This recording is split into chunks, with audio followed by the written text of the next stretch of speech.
Hello there, hello there, hello there, everybody. How the devil are we all? I'm very well. I thank you for asking. Yes. Wasn't really planning on doing this. And then I was sat in traffic earlier this day, driving to a football match. 2-2, 99th minute equaliser. Get in your cunts. Although we're not getting fucking promoted with this manager. Absolute knob. Anyway, not a bad manager, just very remorselessly negative. And Kyogo Furuhashi is shite. Anyway. And then No Justice said, "Oh, do you want to do Keir Starmer bingo?" And I was like, if you want to do that after the football. And she said yes. So here I am. I had to drive legally but aggressively to get back here in time. But here I am. Legally though, that's the important thing. Yes. How are we all? Are we well? Yes. What are we doing? I don't even know what I'm fucking doing. Oh yeah, I've got to set up a Google Meet, haven't I?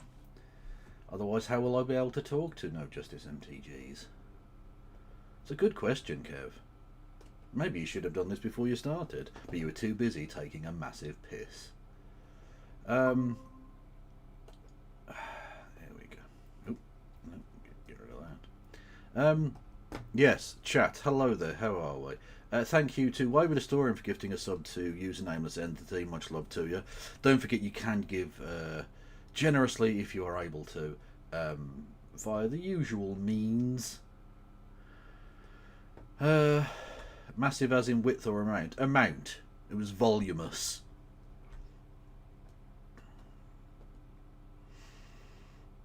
I don't like to go for a piss after the game because like the toilets are fucking rammed with dickheads.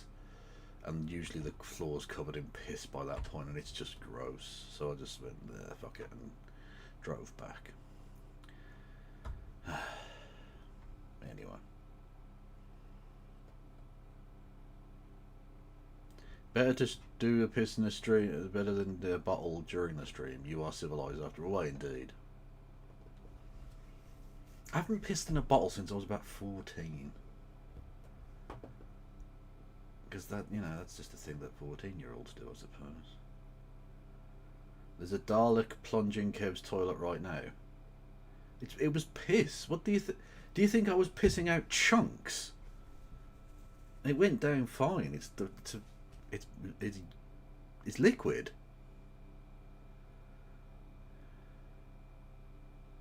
Didn't you get your Twitch piss bottle? I thought everyone else. No, that's gross. Stop it.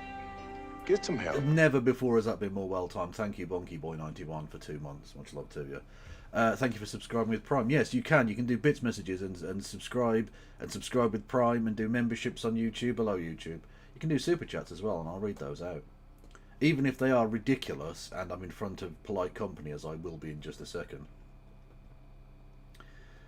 Yes, we'll be doing apparently bingo, but I don't know if that's literally bingo or whether we're just going to watch the speech. And yeah, the dear leader spoke at his conference today.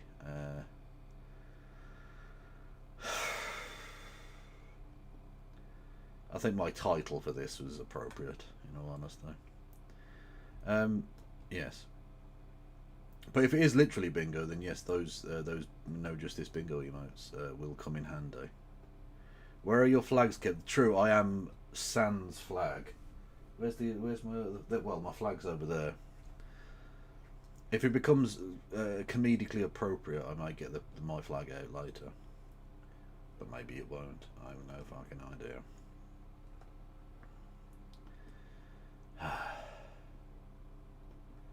Anywho, yes, so we've got that. I've got a bit I might do, because I presume that No Justice is going to watch that and then, like, leave. And I've got a bit that I kind of want to do afterwards. But I don't have it set up. Because, like, when I was thinking about doing a stream earlier, like this afternoon, there's a bit I want to do, which I think could be kind of funny and poignant and genuinely meaningful, but also will allow me to rant about people I don't like. And I think it would be good to maybe put up on the YouTube, because it'll only be like a little 5-10 minute bit.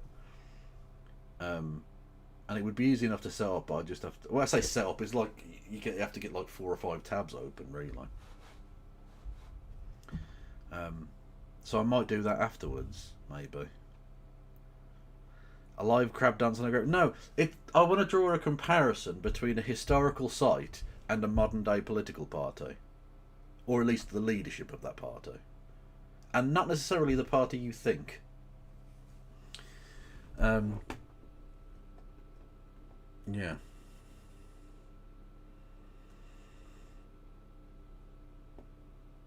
Minus 100 brick card social points for not saying the dear leader's not awesome. That is true. I didn't say that Keir Starmer is looking very handsome and youthful today. So I presume I lose half of my dinner or something. Or I lose healthcare privileges for 6 months. I don't know. Whatever it may be. Is No Justice... Is she distracted? What is she doing? She's too busy talking. She's talking and not responding to my fucking DM.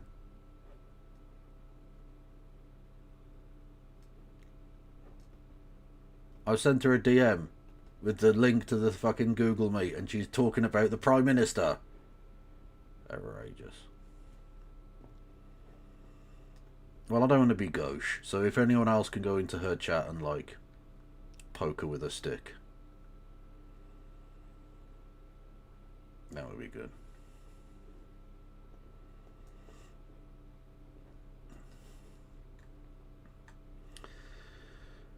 Live crab dance on a tube. No, again, I think you've possibly missed the point I was making. But there we go. I, for one, welcome our new technocratic hellscape.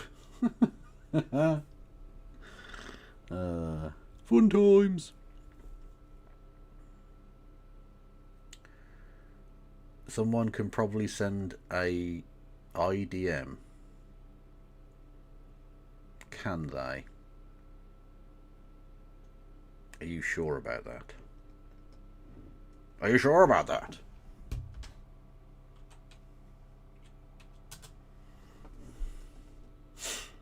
I've got it stuck in my fucking head now. I was listening to that Killers album.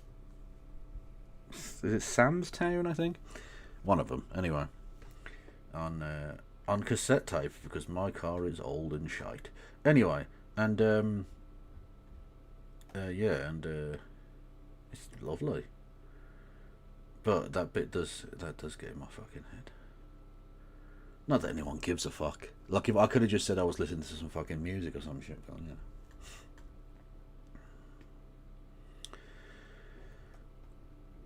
But then again, I am streaming, so I do have to say things, don't I?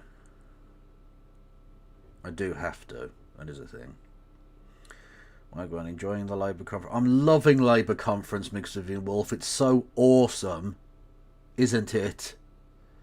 Everyone go follow Mixed Vivian Wolf immediately. Otherwise, I will strike down upon you with furious vengeance. I've done that bit before, haven't I?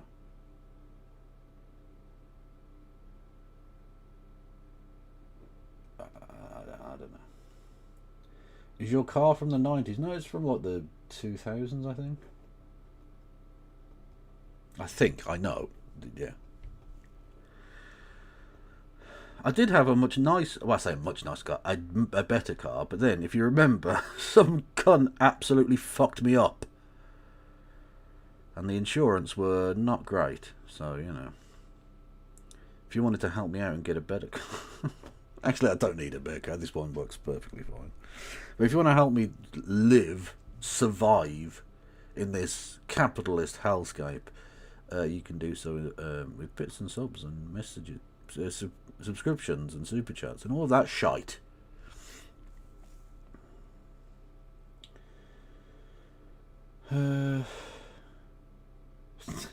Mixed Vivian Wolf with some sarcasm there.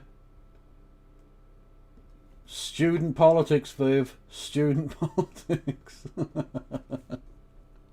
What the fuck is she doing?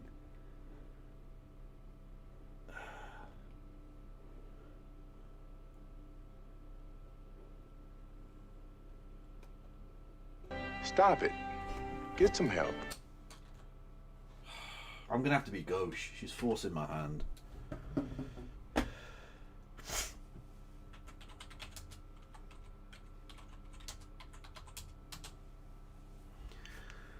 I've had to message whilst on stream. I feel terrible. I've broken one of the golden rules there. Thank you, Bradleford, for 48 months of Prime, you absolute legend / psychopath. How are you, sir? I say, sir, you could be a lady, or a mix, or a Zer. As long as you're not heterosexual, you're okay. Yeah. She's doing a segment. Why the fuck did she start doing a segment when we'd agreed to... No, this is not acceptable. This is not acceptable whatsoever. We agreed 10:30. She has been streaming for like 2 fucking hours. She could have done it at any point. Anyone want to give me a... We've got a Fisher in chat, everyone. We've got a Fisher. Lekkers Minkelen, who is Dutch, but don't hold that against them, is fishing for a sub in chat. Hello there, Viv. If they can workshop out a couple more phrases through focus groups like patriotic renewal, the next election will be in the bag. Yeah, if they just say... I reckon if they just say patriotic renewal like 20 more times... I think the ghost of Tony Blair becomes the emir of Palestine, and then they win. I think that's how it works. I think it's in the Bible, isn't it? Definitely.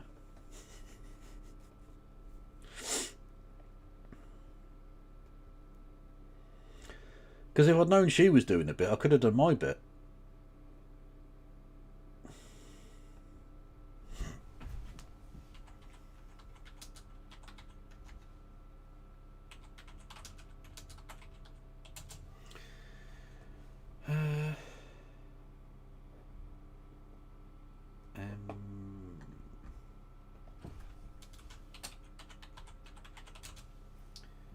There we go, that's the one I'm after, isn't it? Right.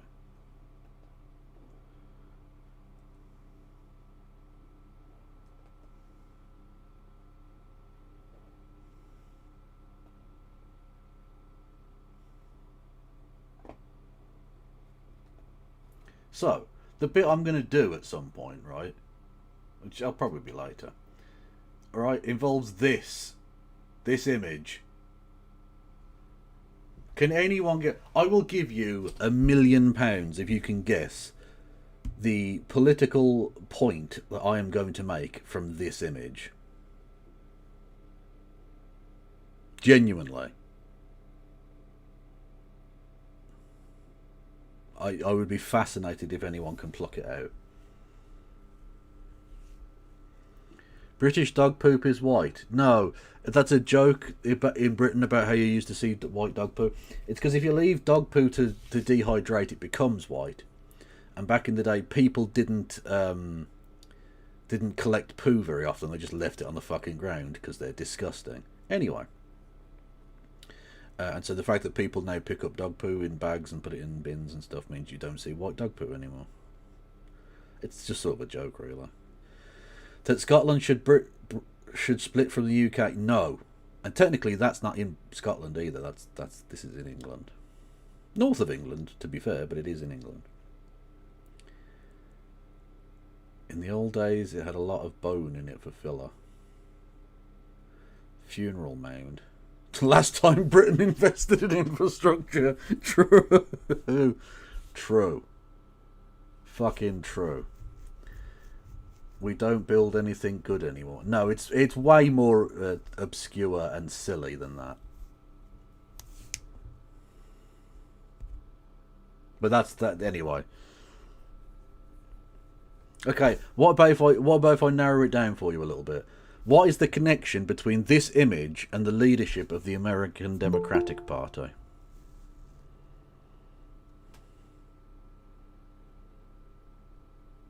What did the Romans ever do for us? Well, you can literally see what the Romans did for us, because this used to be a bridge. It was once the Romans stopped taking care of it, and the British people were like, I don't know what the fuck to do with this. What's this? I can't do this. No, no one's buried here.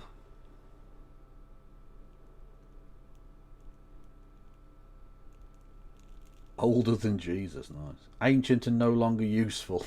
Matt, you are way closer than I thought anyone would get. Yeah. The foundations they would build collapsed. No? Although that would be a good point as well, I think, possibly. That kind of would be a good point, but no. Darren, you've basically got it, yeah. Yeah. I'll do the bit later, but, like, it's essentially... Is it AI generated? No. Hang on, are you asking whether this is AI generated or whether the leadership of the Democrats is AI generated? Yeah. Yeah. Oh, both. Well, yeah, that's true. No, essentially, the point I'm going to make is that this thing used to go over a river, right? There used to be a river in this thing. And that ultimately the river has changed course and the stones remained. And so now you have this absolutely useless thing because it hasn't been able to move with the times. But by comparison, I'll be a bit more fucking fluent when I do the bit, but you know, because they haven't moved with the times, they're now basically fucking pointless, and thus, need to be gotten rid of. But it does. There are also a couple of clips I need to play to sort of prove that point. So I'll sort of introduce it with this, go to those clips, and then cut back and be like, "You don't want it to end up like this," you know. Anyway, that's the point I'm basically going to make. Apologies, you caught me mid-segment. No problem. No justice. But you do have to click on the fucking link.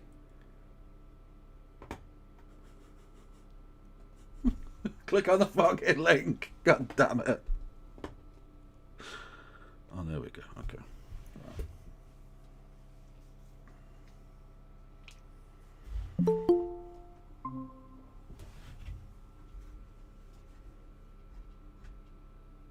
Hello?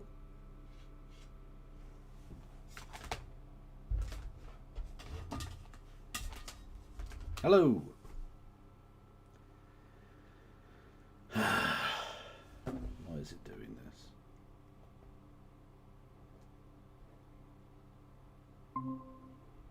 Right, hello.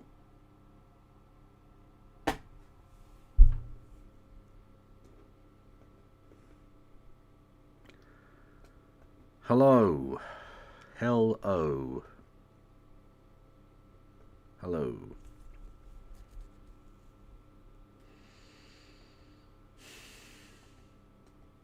His end. Hello. I can now hear you. Hello, can you hear me now? I can hear you now, yes.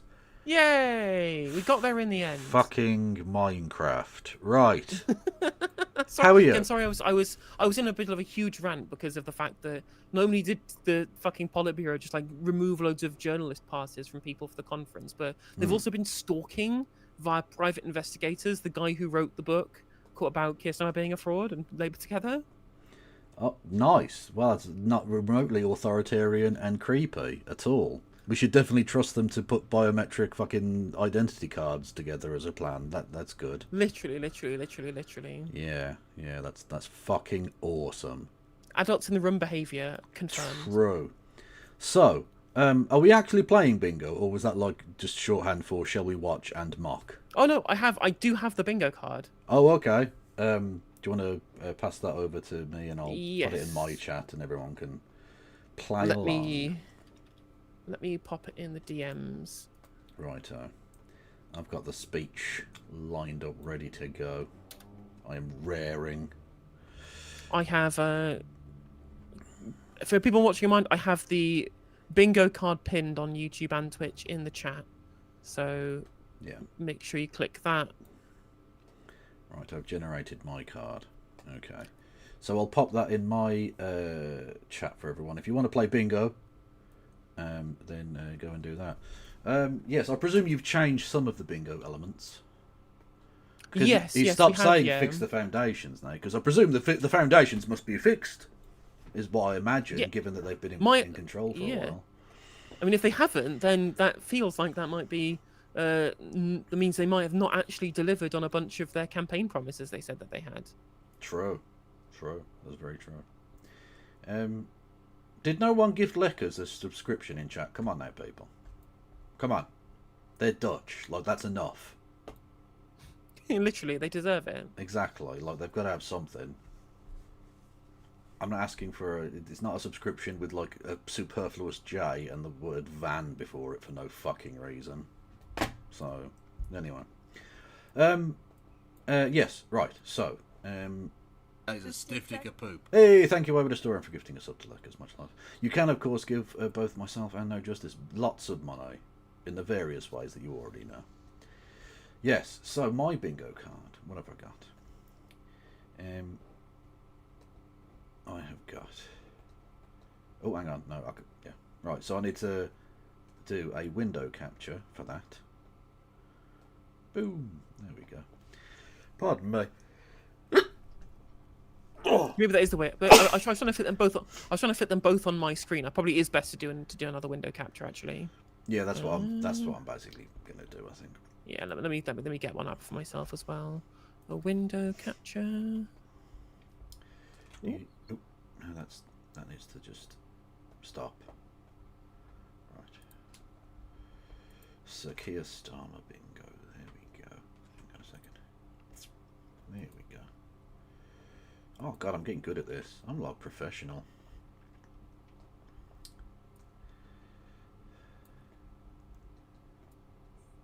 There we go. Put that in the corner. And awesome. Right. Let me. Yeah, I think I should be pretty good. No. No! Why have you done that? Why has it suddenly decided that it wants to be a different fucking screen now? No. What's happened? No. It's decided it wants to just be a completely different fucking thing now. You fucking absolute cunt. It's alright. I am... It's fine. I've not started recording yet. We're all good. Right, reset transform. There we go. Right, so now I have to edit the... Breathe, Kev, breathe. Sorry, I just sat through a very frustrating game of football as well. Although we did get an equaliser in the 98th minute, but then again, there was a 98th fucking minute. True. There we go. Right. Okay. We're good to go. So, chat. Let's go. Oh yeah, that's a good point. Does everyone in chat have their bingo cards open? Anyone who doesn't have their bingo card open already, you speak now or forever hold your peace. If you don't have a bingo card open, you're a loser. It's true. Fact. You are not the adult in the room. Exactly. What are you doing, student politics? Anyway, so the dear leader, the ennobled one, peace be upon him, etc., etc., spoke at conference today, and I'm sure it's going to be an absolutely rabble-rousing. I mean, let's just say it's going to be the epicenter of British Riz for many generations. I'm sure. And I'm not saying that because I don't want to have my healthcare taken away from me by the brick card scheme. Honest. For being an enemy of the state. Well, exactly, yeah, exactly. Look, if Owen Morgan gets his privileges taken away from him, then I'm not even going to get close, am I? Oh, that's just Owen Morgan and not Owen Jones. Did I say Owen Morgan? Yeah, he's too Irish, you know. He is too Irish, that is true. Although, well, much like Owen Jones, even. I knew it was something Celtic. It was going to be a Welsh or an Irish. Anyway, yeah, Owen Jones was banned from was banned from conference. Which, like, I feel like that's something we've got in common because I was banned from conference as well by myself. Because I'd literally rather infect myself with cancer and AIDS than go to that conference. So in many respects, banned, like, yeah. They also banned like Matthew Torbett and Rivka Brown as well. Well, communists, yeah. Yeah, I mean, obviously they were going to they were going to shout at him for doing genocide, and he couldn't have it. Nope. Yeah, No so scrutiny allowed. you're a co-worker, employee, fellow employee of Novara Media, yes, was banned because press freedom's really important and freedom of speech and all of that. Yay. Yeah, we love you love to see it. Maybe they just didn't have enough fucking flags with them. It's true. They did not meet the flag quota. True. Anyway, let's take a look, shall we? Yeah, let's go. Starmer bingo, take one. Thank you, conference. Thank you, Fegan. My example so powerfully showed just on that video just now. And Margaret, thank you so much for that introduction. I know it was a loss of losing James after all those obstacles deliberately put in your way. With other families, some of them are with us this afternoon.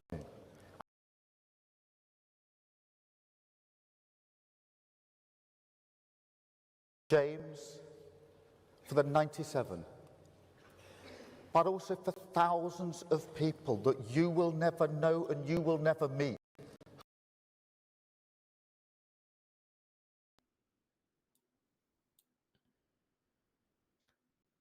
I can't hear you, Kev, if you're speaking.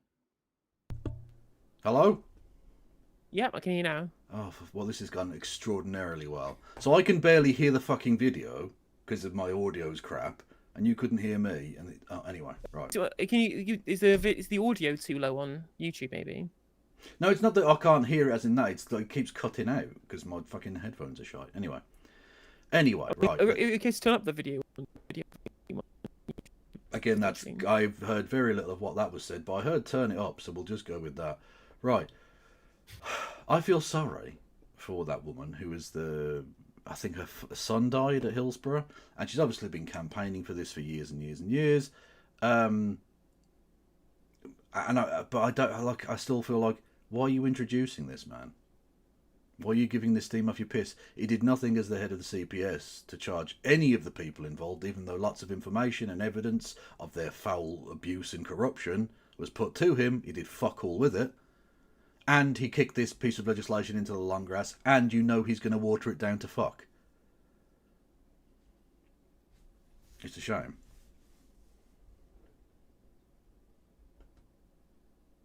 No, my headphones literally aren't working. Right. Give me a second. I am about to lose my fucking mind.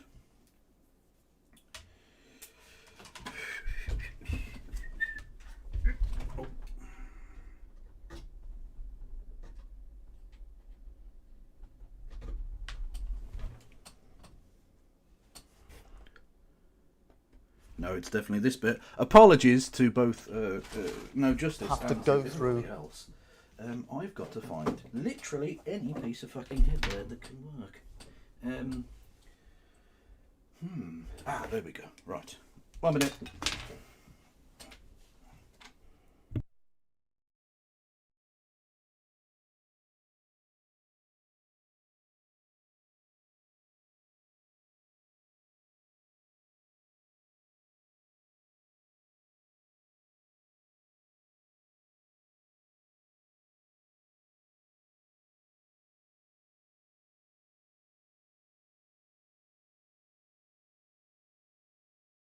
What you went through.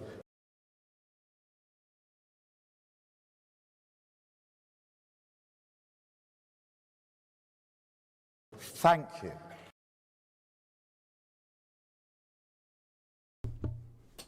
1 minute.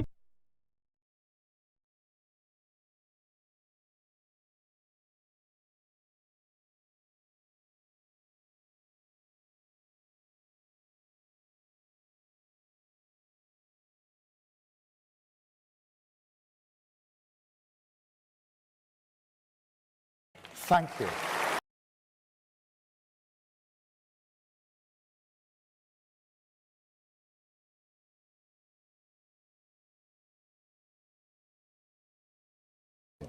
And other campaigners have served a degree of justice for James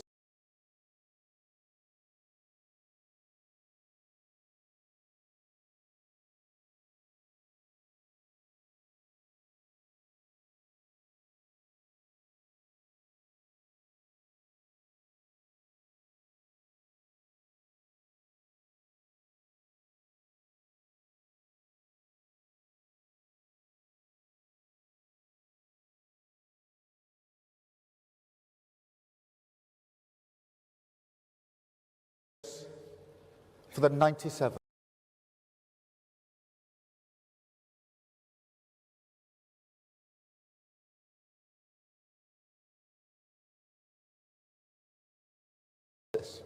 For James. These technical problems gave you enough time to write out a bingo card. I mean, we have the There bingo you go. card here. Right. You can hear? I can now hear you, yes. Yes. You love to see it. Success. Well, I wouldn't call anything I've done at all today from start to finish success, if I'm entirely honest. But we'll go with it whilst it still seems to be kind of working. Otherwise, go. I'm going to go fucking mental. Right. At least we're starting at 11, right? Which that's a reasonable start time, right? We'll take those. Yeah, no, that's belting. I can't wait. Right, and you know what? The beautiful prize is we get to hear Keir Starmer speak. Brilliant. Woo! Yeah, like all of that work, all of that scrabbling around for headphones, and what you're going to be listening to, Sir Keith. Yeah, yeah. It's not shared, by the way. But I also- don't know if you knew. Yeah, I should probably do that, yeah. I should probably do that. Again, I will just point out, nothing I have done today has worked. So I feel like, in many respects, I feel what it's like to be Keir Starmer. A complete fuck up. The thousands of people that you will never know and you will never meet, who will never now have to go through what you went through. Thank you. Thank you. Right. That's not really true, though, is it? Because, again, you haven't passed a piece of legislation. So if it happens now, it wouldn't change a thing. And even if it passes, it will be so cut to pieces, and you won't do anything to try and reinforce the Parliament Act to deny the Lords their fucking evil bootlicking ways, that the law will ultimately be absolutely toothless. I guarantee you that, chat. As long as I live, as long as I have air in my lungs, I promise you, this will not end up being anything of worth. Especially given that it's the Tories with the plurality in the Lords. So there are probably plenty of Labour Lords that will also be pretty bad on this one too. Yeah, they're all bootlicking police lovers. Yeah, all of them. True.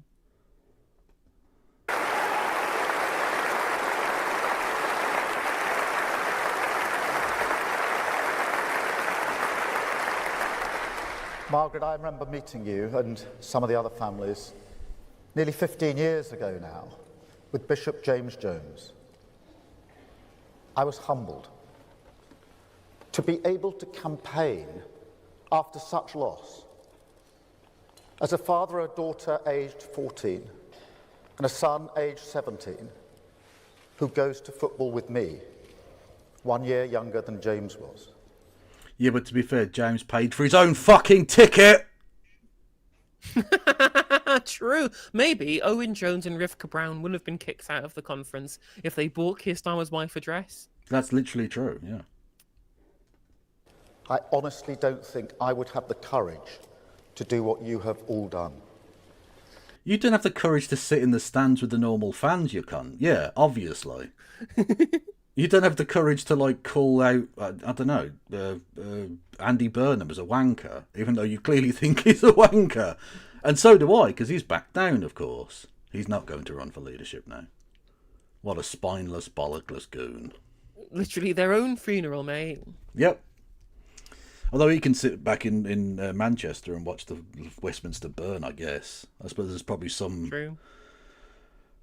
calm in that. Maybe he picks up the poison chalice after it's destroyed. Who knows?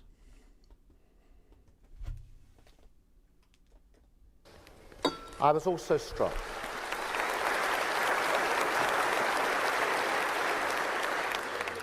struck at that first meeting by meeting some family members who had never felt able to talk about what happened that day. Perhaps because they feared that people like them would never be heard. Conference this. Could that have anything to do with the paper that you write for, having literally said that they pissed on dead bodies and stole money from them?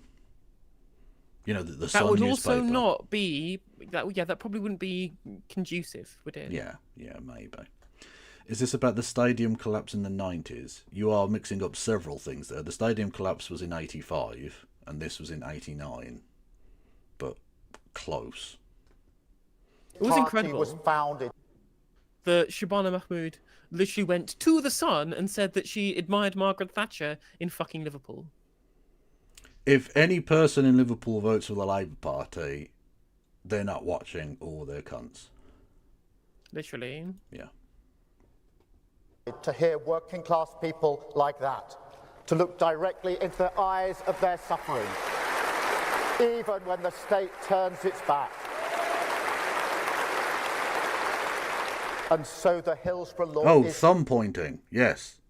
I forgot we were playing bingo. Oh, did he thumb point? He did Okay. thumb point, yes. Someone in chat I probably point. should have noticed that. Yeah, Hey-ho. thumb pointing. There we go.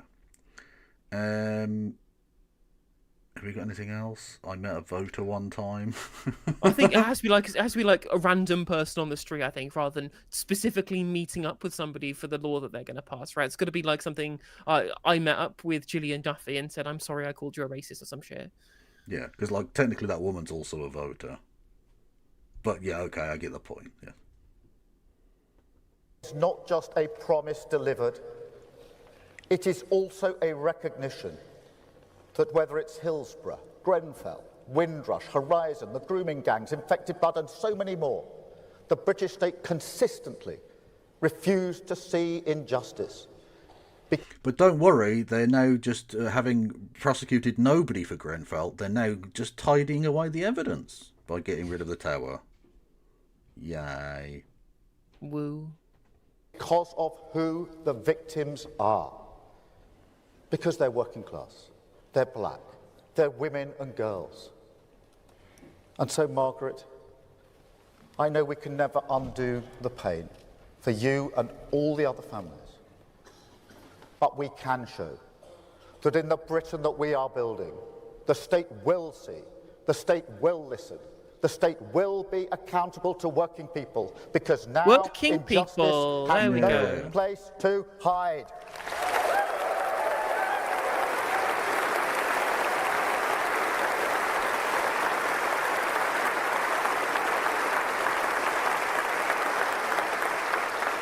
That's Oh, National Hamid. Renewal Conference. Oh, there you go. Government- National renewal. Got it. National renewal. Do I have national renewal on mine? National renewal. Boom. Love it. Oh, I don't have it on mine. Fuck. Oh. That's literally the whole point of the speech. Somebody talked about. Someone said he talked about promises as well. Did he? Did I? Not sure. Working people working together to drag us out of decline, building a new Britain. Now, it's an urgent task. We can all see that the country faces a choice, a defining choice. Britain stands at a fork in the road. We can choose decency, or we can choose division, renewal or decline. A country proud of its values, in control of its future, or one that succumbs against the grain of our history to the politics of grievance. It is a test, a fight for the soul of our country, every bit as big as rebuilding Britain after the war. And we must all rise to this challenge. Well, hang on a minute. Yet we need... What does he mean by the politics of grievance? What's that supposed to mean? I suppose it's a way of him saying white people feeling, I don't know, put out but without saying that, because that would be, that those are exactly the people he wants to try and win over. It's like with his, the policy of the Reform Party is racist, but the voters of the Reform Party aren't racist. Well, the thing is, the first result on Google says a grievance is a formal complaint or expression of dissatisfaction raised by someone about a real or perceived wrong, unfair treatment, or problem. I mean, it's perfectly reasonable to complain about unfair treatment, Keir. I mean, it depends whether or not you think that there are legitimate or illegitimate grievances, rather than saying anyone who complains about unfair treatment is somehow doing politics wrong. True, but he just think that. That's what the whole Labour rights fucking nonsense, isn't it? Need to be clear that Let me be clear. Let me part be of clear. renewal, it's long, it's difficult, it requires decisions that are not cost-free or easy. Decisions that will not... Okay, tough choices, difficult decisions. I'm having that. Come on. We probably can have that. Yeah, that's come on there. I think so. I didn't Always have tough choices, difficult decisions. I do have it. But I didn't have the other one that we just did, which is sad. Yeah. Comfortable for our party. Yet at the end of this hard road, there will be a new country, a fairer country, a land of dignity and respect. Everyone seen, everyone valued.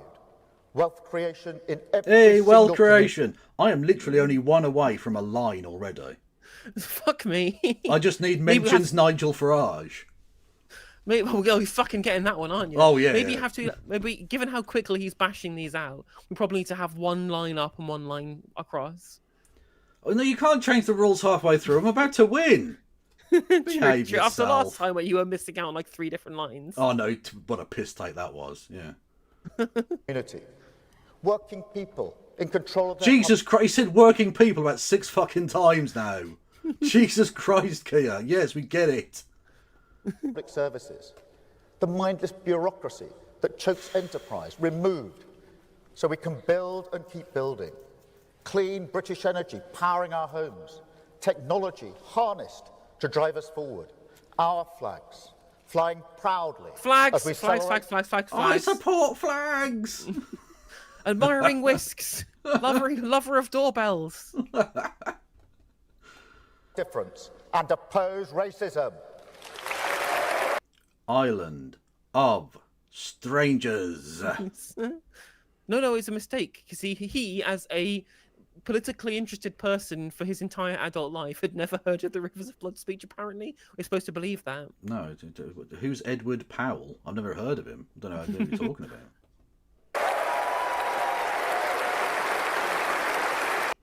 Look at these absolute cunts. I'm sorry. Look, I should be nicer or more like whatever, but look at them. Look. Oh, I've got a tiny flag. The racists will like me. You're all going to lose your seats. You are lemmings actively running to the cliff edge, you dopey bastards. And it's true, 'cause all 3 of them are going to lose their seats in the middle there. Steve Reed, Wes Treating, and Shabana Mahmood. And they're all going to lose to people from the left. Yeah. Oh no, Shabana Mahmood's basically gone. Yeah, absolutely. So is Wesley. And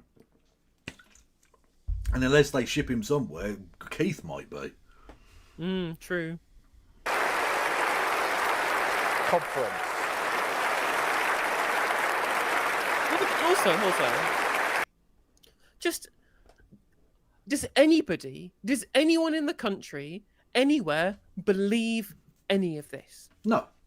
That's literally why I reacted the way I did. Like, it's not just the content of his speech is terrible. This little miniature flag thing, it's obviously performative. They are the most inauthentic knobheads ever. Yeah, it's so obviously so obviously like focus grouped. Yeah. It's just a focus group virtue signal Labour- that they've been told to do so by a fucking communications and strategy firm on how best to win over people who they think are moving away from them. And I'm just like, no one believes you. Literally no no one one. does. No one who would want you to be a flag shagger believes you are. Right? The Labour Party have never done this little flag wavy nonsense. Even back in the day when, like, before people really gave a shit and the Union Jack was just a thing, whatever. The Labour Party has never been about that, ever. So to do it this one time when you've got the people like painting Danish flags on roundabouts and stuff, like is so obvious that you're jumping on a bandwagon that specifically is against you. You're jumping on a bandwagon that hates you. What are you doing? Also, you know for a fact those flags were printed in China. 100%. Do we even have a flag factory left? Do we have any factories left?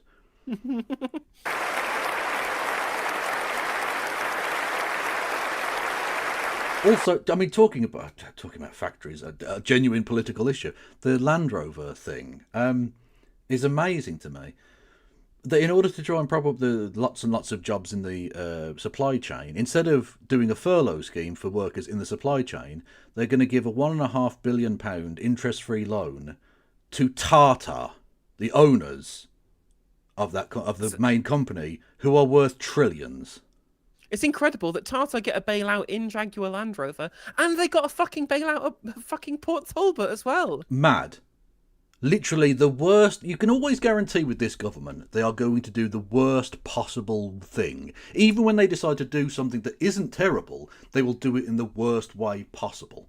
For instance, they're now going to look at getting rid of the 2-child benefit cap, which is something they should have done the first day they got back into office, right?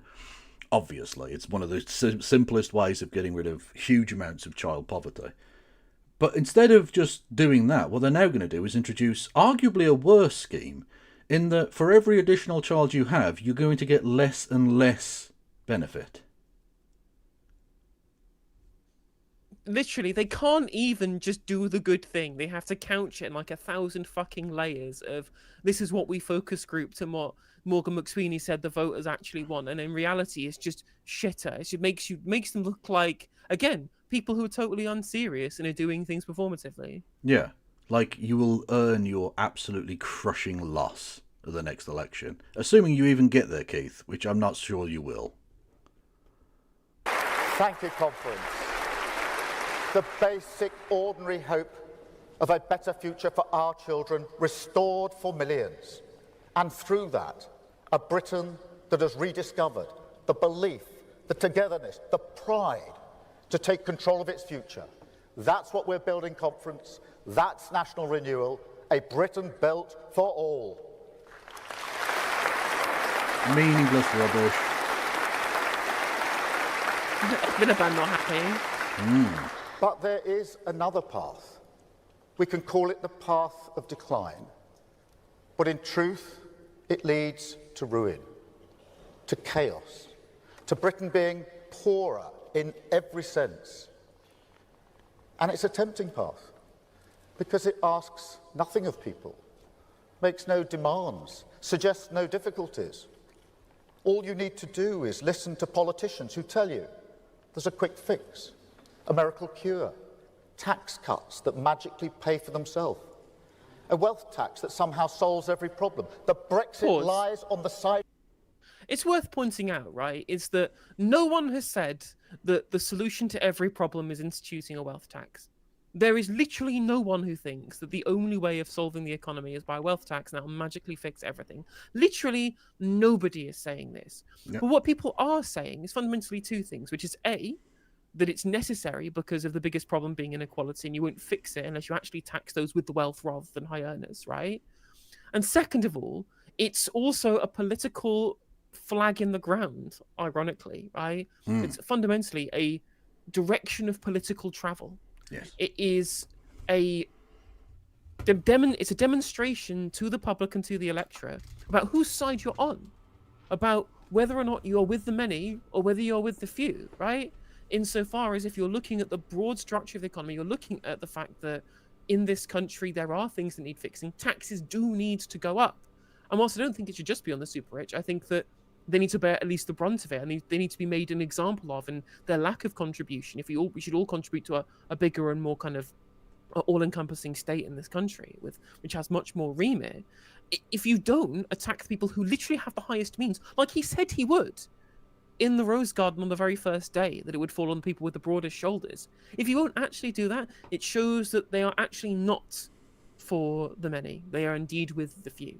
which is the big problem, right? 'Cause you look at the narrative about, well, they're coming after the farmers and they're coming after the private schools and they're going after the small businesses, right? Whilst I don't care personally as a leftist that they're doing these things, perfectly reasonable people for them to want to tax, right? Fundamentally, the thing that's unifying for the whole country is the super rich and the corporations, and they're not touching them. Yeah, exactly, yeah. But, you know, that's the politics of grievance, obviously. Of that bus. Click here for your new country.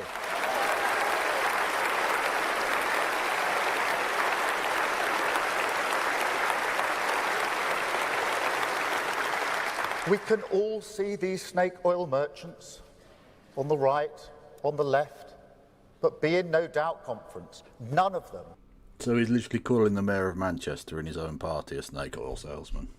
Literally. Or indeed just other people in his party, like John McDonnell. John McDonnell was asked by Christian Guru Murthy, like, you advocate for a wealth tax. Do you think that Keir Starmer was saying that you're selling snake oil? And John was like, yep, yeah, I do. Yeah, he called me a snake oil salesman. I guess I am now, right? And that's this supposed to be a party of the left. It's so fucked up. But to be fair, he is going to bash off an absolute belter of a strongly worded letter. True. He will, very much will do. Have any interest in national renewal, because decline is good for their business. I mean, think about it. When was the last time that you heard Nigel Farage... Hey! The Kev officially wins. Line, motherfuckers. Thumb pointing, let me be clear, mentions Farage, working people, wealth creation. Boom, Fucking hell. shakalaka. Didn't even need the free space. Didn't need the free space. Fuck your free space. Let's go. say anything positive about Britain's future? He can't. He doesn't like Britain, doesn't believe in Britain, wants you to doubt it. Now, this is sort of true. I think we talked about this the other day, how fascists actually don't like the place they're from, because they idealise a fake version of that place that never existed. They actually despise both the place and most of the people that live there. That is true. But the same is true of Keir Starmer, but just in a different way. He just thinks he's better than everybody else, basically. True. Again, like the kind of the divine right to rule. And there's also a good point in from Nicole in chat that he's incredibly ironic for proven morally corrupt serial liar Keir Starmer. No one believes that. To claim that other people are selling snake oil. Yeah. He's got a concept of a plan for snake oil. Okay, he's got 5 foundations that he's going to fix to have a pathway to a project for a quango for snake oil. Let's go. Just as much as he He's does. setting up 2 snake oil quangos as we speak. Okay. So he resorts to grievance. They all do.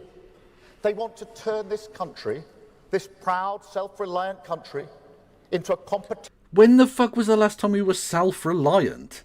Literally when? When did that happen? When, Keir? And even then, like, no country is ever self-reliant. Every country is reliant on trade and international cooperation and loads of different things But look, that involve... It's not even just like a tangential thing. Like, literally, without Arab oil, we would shut down. Without wheat from America, we would shut down. We don't produce things anymore. Not only are we not self-reliant, we are one of the most pathetically, fawningly reliant countries anywhere on Earth. Well, we export financial services.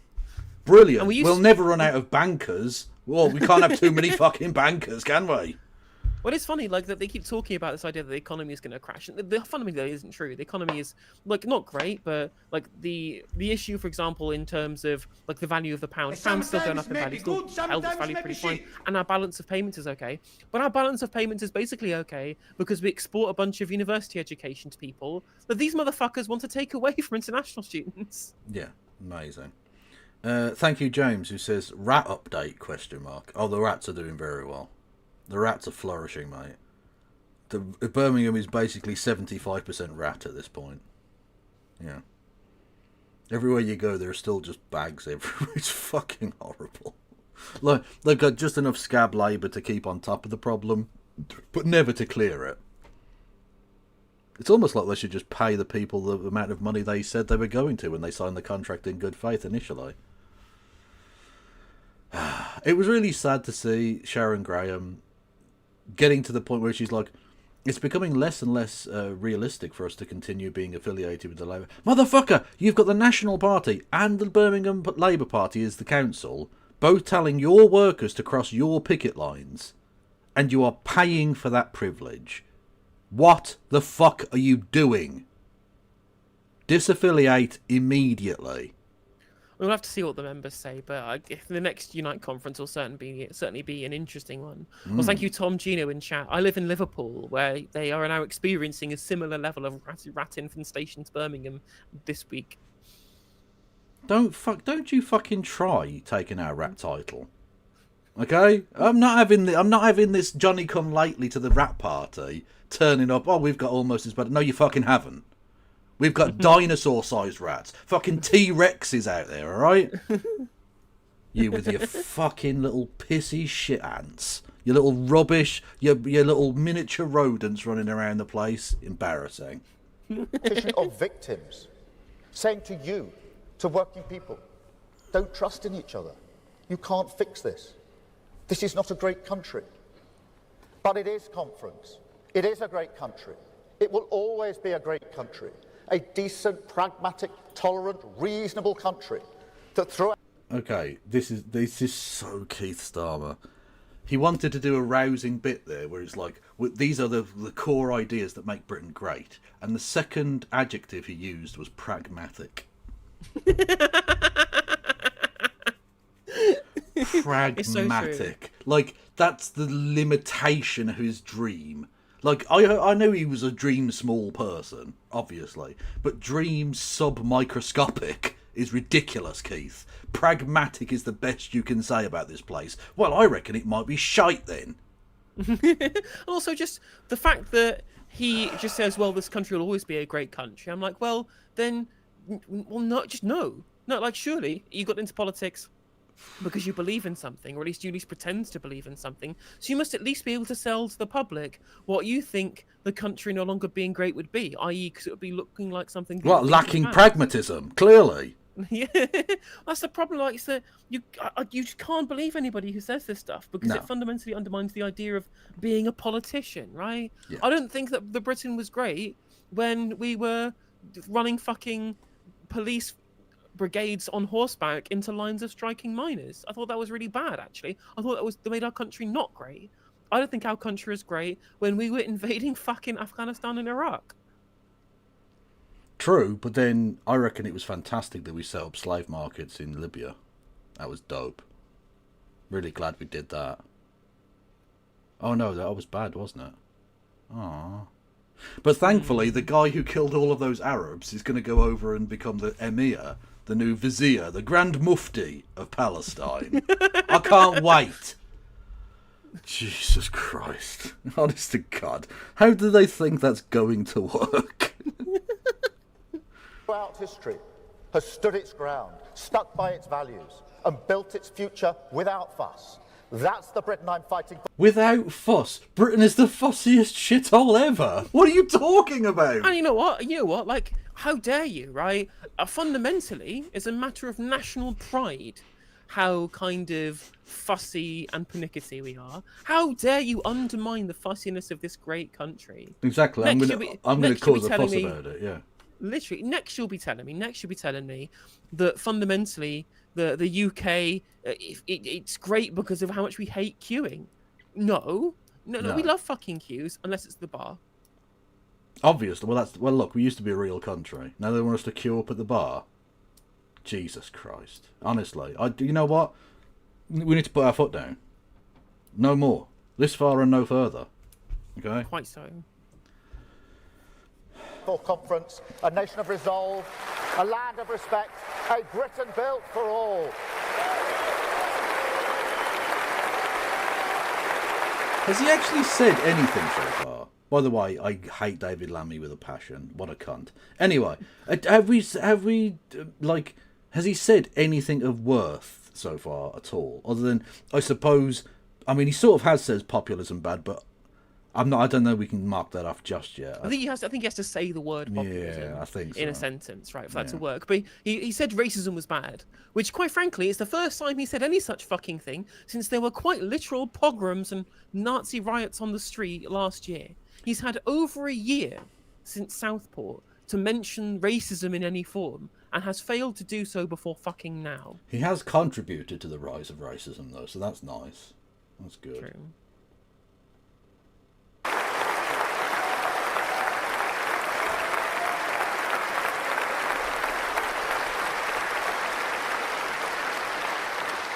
And conference, I welcome the new US initiative to bring peace to the Middle East.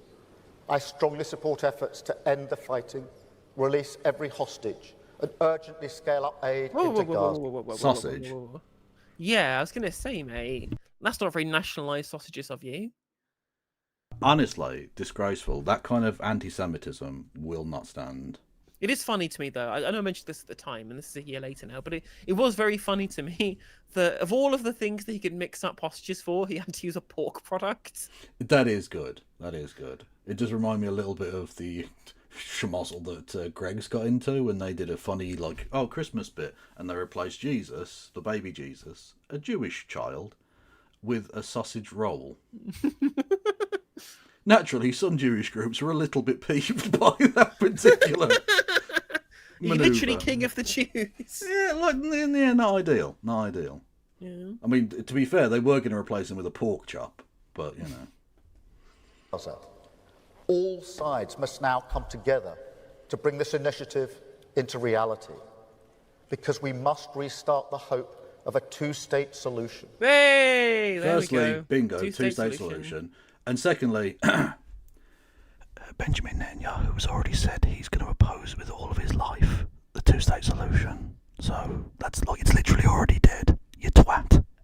Hasn't he also briefed basically internally in Israel, but none of the media pay attention because they don't read, they can't click like translate tweet Yes. on Hebrew. That he's basically said internally that they're not going to do the ceasefire resolution, and Of course it's they're just not. to try and get Hamas to surrender, and then they'll go in and invade again. Well, of course they will. Because Trump's an idiot. Trump, look, he has said to Trump, I will do this, and Trump's gone, okay then. Because that's it, because that's Trump's negotiation style. Like, Trump thinks this is a done deal now. Because he's a I mean, twat. he could. I mean, were you trying to say that Trump is so stupid that he could get humiliated by a leader that just literally promises him anything that they think he'll like, and then will just U-turn on later on because Trump is an idiot? I can't believe you'd say such a thing. Well, I mean, 3 months after the 2-week deadline he gave to Putin, the war is still going on. So, Yeah. yes, I am saying that. Steve Witkoff went on TV and said, yeah, Putin and Trump, they're just really good friends. Putin had really good words to say about Trump. I wonder why. I wonder why a man who is negotiating with the most powerful man in the world might want to butter him up for literally any reason. Yeah. A safe and secure Israel, alongside the long-promised Palestinian state, a state that this country now recognizes.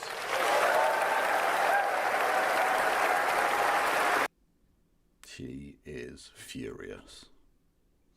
I mean, I think it is funny. I think that they literally brought her in as soon as they decided to change tack on Palestinian statehood. So just to try and make people forget about all of the David Lammy shit they did for a year. Yeah, exactly. We need a different person. Yeah.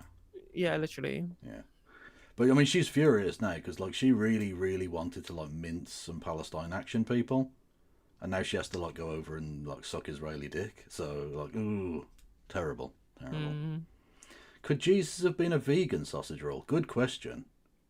I mean, for matters theological, I would go to a rabbi. I don't know. So, by the way, if you're enjoying the content, I don't know why you would do so, because so far all we've done is watch Keir Starmer have technical issues. But if you are enjoying it, then what you can do is subscribe on Twitch for $4.99 or for free with Twitch Prime by linking your Amazon Prime account to a Twitch account for a free subscription every single month, courtesy of Jeff Bezos. It's free. You give us money and you get all your benefits. So do it. Link your Prime to Twitch and give us some free money. You can also become a YouTube member for 99p or gift memberships on YouTube to boost the stream and the algorithm, and super chat if you want us to read out your message and like the video, and sign up on Patreon. And Kev has PayPal. There's loads of very easy ways of giving us your money. And you can give us brick credits on our brick card. to buy Brit food Absolutely. and Brit healthcare, Brit hospitals, and hopefully not get killed by the Brit police.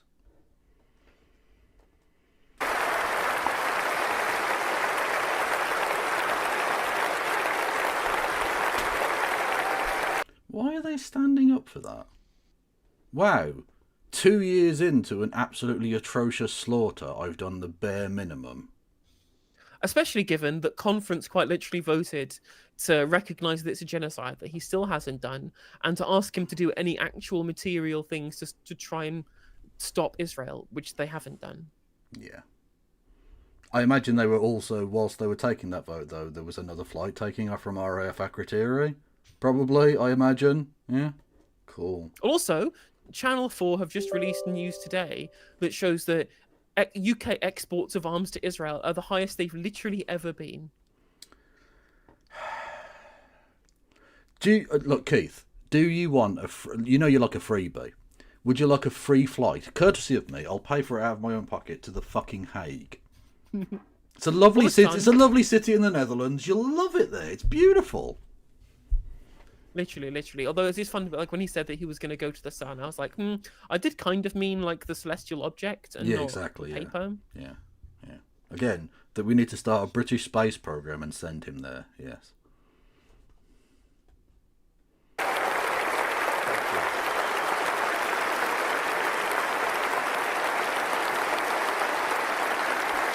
Conference. Thank you, conference. Thank you. Conference, I will never give up on diplomacy. And I will never doubt British values, rules that protect those in need. You cheeky cunt. How can you possibly go from saying, well, I support the plans in Israel and Gaza. But anyway, yeah, we support international rules-based order. Yeah, no, that's great.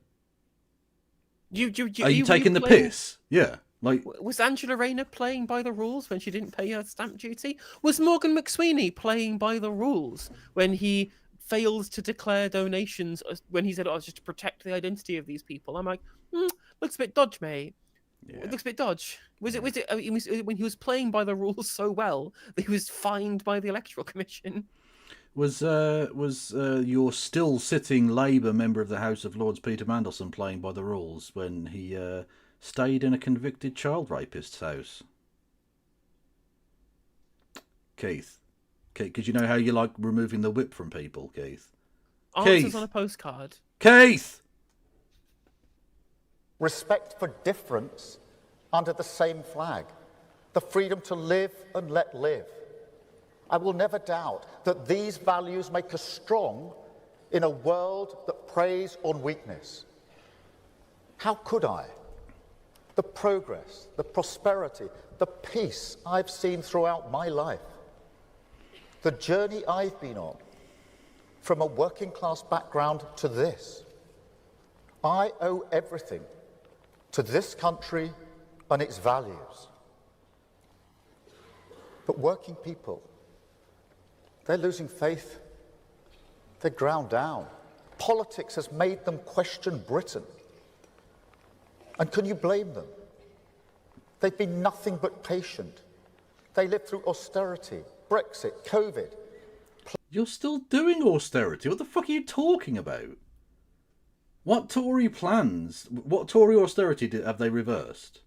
Oh, actually, they have invested in the NHS, but like aside from that, I mean, you're looking at the potential bankruptcy of universities, and they fucking put up tuition fees. ridiculous, absolutely ridiculous. The two-child benefit's still there. It's still fucking there. I thought they'd do it at conference. I thought, well, yeah, why wouldn't you do it now? And they then tried to take away money from the disabled. And freeze granny. Specifically, Let's forget. Yeah, specifically to penny pinch for the Treasury. It's so fucked up. Yep. Also, I would like to say that he says Britain so many times. It sounds like an entrance sequence to Little Britain. You should hear like Tom Baker in the background. Britain, Britain, Britain. Yeah. That's all I can think of. Yeah. Britain is so renewed. It's a national renewal of Britain. Britain, Britain, Britain. Yeah, it's that thing. Played by the rules, kept their side of the bargain. But time and again, politics ducked the challenge of renewal. Oh, if he says renewal one more fucking time, I'm going to lose my mind. Keith, yes, we get it. You want to pretend to be doing patriotic national renewal. Can you say anything? Literally, the word fucking renew is written in front of you, you prick. We know. Say anything, please. I'm having a fucking breakdown here. Sorry, go on. According to Ben in chat, fun fact, they had a Labour staffer nodding at various people in the crowd so that we clapped at the right points. Of course Literally, they he's did. Jeb Bush. Keir Starmer is Jeb Bush. Please clap. They literally have a please clap time. Oh, dear. High Street, their pubs, their youth clubs, the places that shape a life, that create a common memory, struggling against the tide of decline. That is why we must never find ourselves defending a status quo that manifestly failed working people.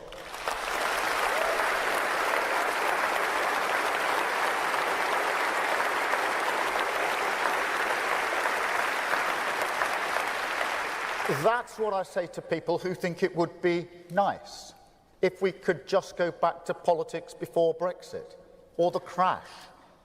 And this does go back that far, conference. The global financial crisis is when we were exposed. He isn't wrong.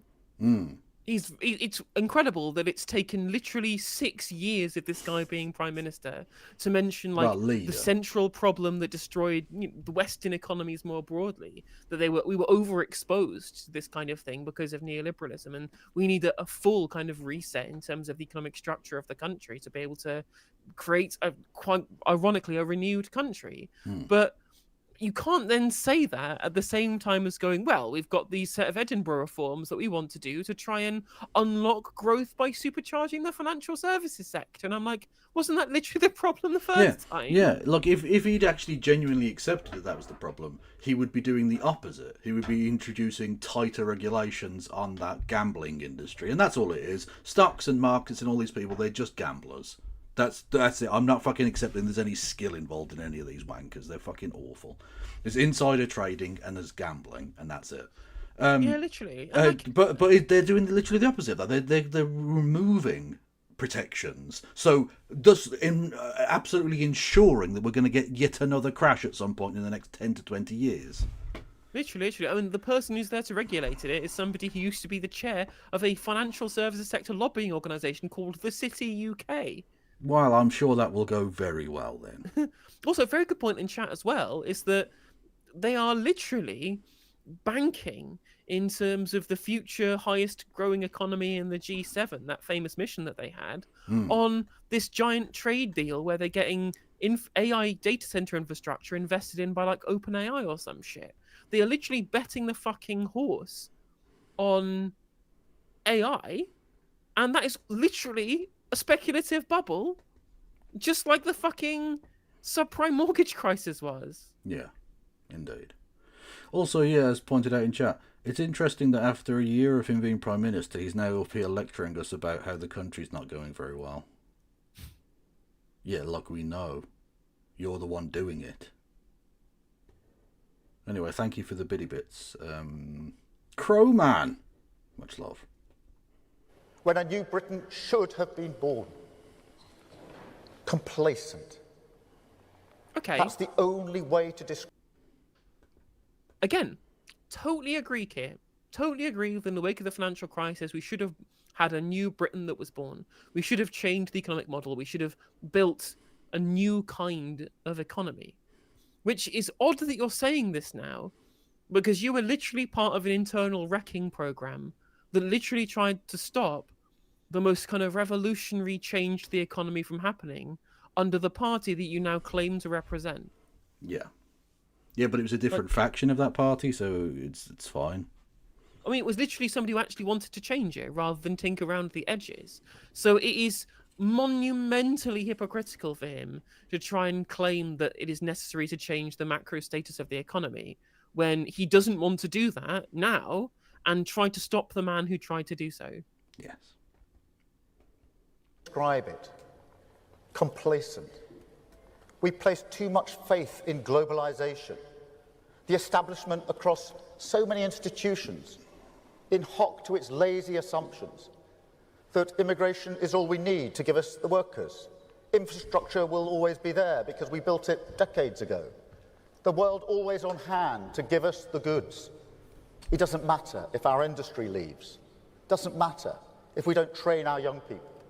Doesn't matter if wealth creation is hoarded by just a few communities. Well, conference, look at our world now. Because in our age of insecurity, we can see now that it does matter. We do need to put our security first. We do need to unlock the potential. Security/stability.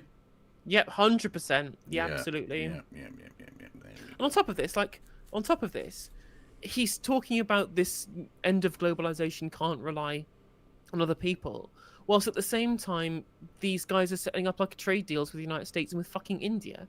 Yep. I think it's reasonable for him to say that we need to have more areas of the country served by industrial policy or whatever it is. I would like to see actual industrial policy rather than, again, some levels of tinkering around the edges, just taking the Tories' British Business Bank, migrating it into GB Energy and the Infrastructure Bank, and then calling it a National Wealth Fund, which is very kind of small fry, and indeed cutting their big industrial subsidy plan for green energy that they had before the election, the 28 billion, so they'd be done by private finance instead via the Green Finance Institute. Like, that is getting rid of industrial policy. That is scaling down the necessary industrial policy so that we can make things here again. But then again, what's going to happen in terms of the value of the pound if we want to try and export this stuff?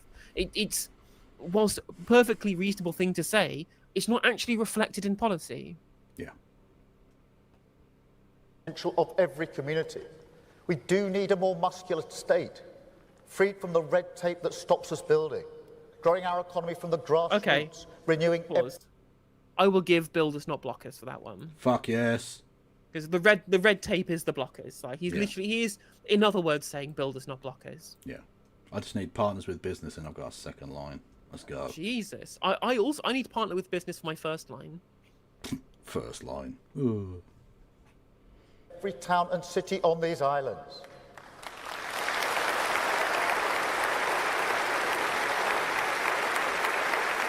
And they make them wave the stupid flags all the way through. Like, just at least it makes you do it at the start maybe, but all the way through they have to hold the flags. Again, it makes it look even more performative. It makes it look even more like totally kind of fucking vacuous. Also, what does it Although, look to be like fair- Bridget Phillipson wants to kill somebody there? True. It's a trans person. Hey, true. Oh yeah, did you I see mean- she gigged at the LGBT side quest thing?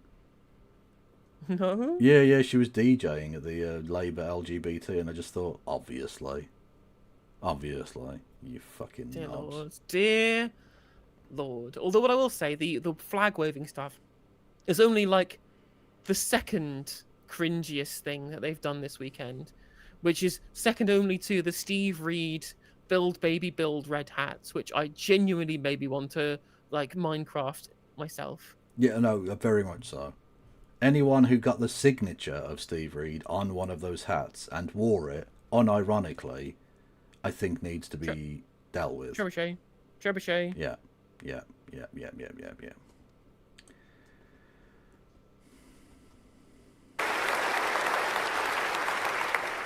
It comes back to growth. So much of it comes back to economic growth. In fact, I'll say it now so there's no doubt. The defining mission of this government is to grow the economy, improve Grow living the standards, economy. and change the Let's go. Have I got grow the economy? Oh, damn it. way we create wealth. An economy that grows not just from the top, but from the grassroots. Because growth is the pound in your pocket. It is more money for trips, meals See, out, the little look. things that bring joy to life. He's so funny how he just wants to be like every other Labour Prime Minister. He's a man who just has no like own personal callings. Which is, well, I will take this from Tony Blair, this from Harold Wilson. Who's coming? Attlee? Don't know the guy. But it's funny how he's just just taking bits and pieces from previous Labour prime ministers, kind of slamming them together, Yeah. and trying to make like some kind of hodgepodge, kind of, what's the word I'm looking for? Conglomeration. Chimera. Yeah, that just looks similar to things that have already been successful. Yeah. Which is very funny to me. Well, I can't wait for his new policy of education myself. It's going to be fantastic. I can't wait. How bad do you want one of those signature hats for stream purposes? I'd love one. Obviously, it'd be amazing. Because I'd be wearing it, like, as a joke. Right? In the same way, like, you know, Hassan Piker wears the MAGA hat on stream, right? It's funny. It becomes you mean absurd. Hank Pecker? Sorry, Hank Pecker, my bad, yes. Although I didn't... you know, they've been calling to, like, exile him from America. I didn't realise he was actually born in America. I thought he was a Turkish, but he was born in New Jersey. Ben in chat does have a Build Baby Build hat. Oh, please, Ben. I will suck your dick, your dad's dick, your granddad's dick. All of you. At the same time, it'd be fucking mental and weird and illegal, but I'll do it. Send me the hat, please. Our lives, the peace of mind that comes from economic security. But it is also the antidote to division. That's the most important aspect of national renewal. Did he say change? I missed him say change, but someone in chat reckons he said change. So I'm just gonna... Maybe he has. I don't know. I wasn't paying attention. It's not on my card, so... Oh, well, it doesn't matter then. It's not your card. Some of us are trying to win here. He signed all of them. Incredible. Oh, please send it to me. Honestly, I will do tricks for you, I swear. The way you grow an economy, not just how much, but who and where benefits, that can either build a nation or it can pull it apart. And in the world we must face, the threats we must defeat, Britain needs an economy that unites every person, every community, every great nation on these islands. True. True, he is. He's going to unite BlackRock and Palantir together. Oh, true. Awesome. As so often in our past, facing down the threats of a volatile world.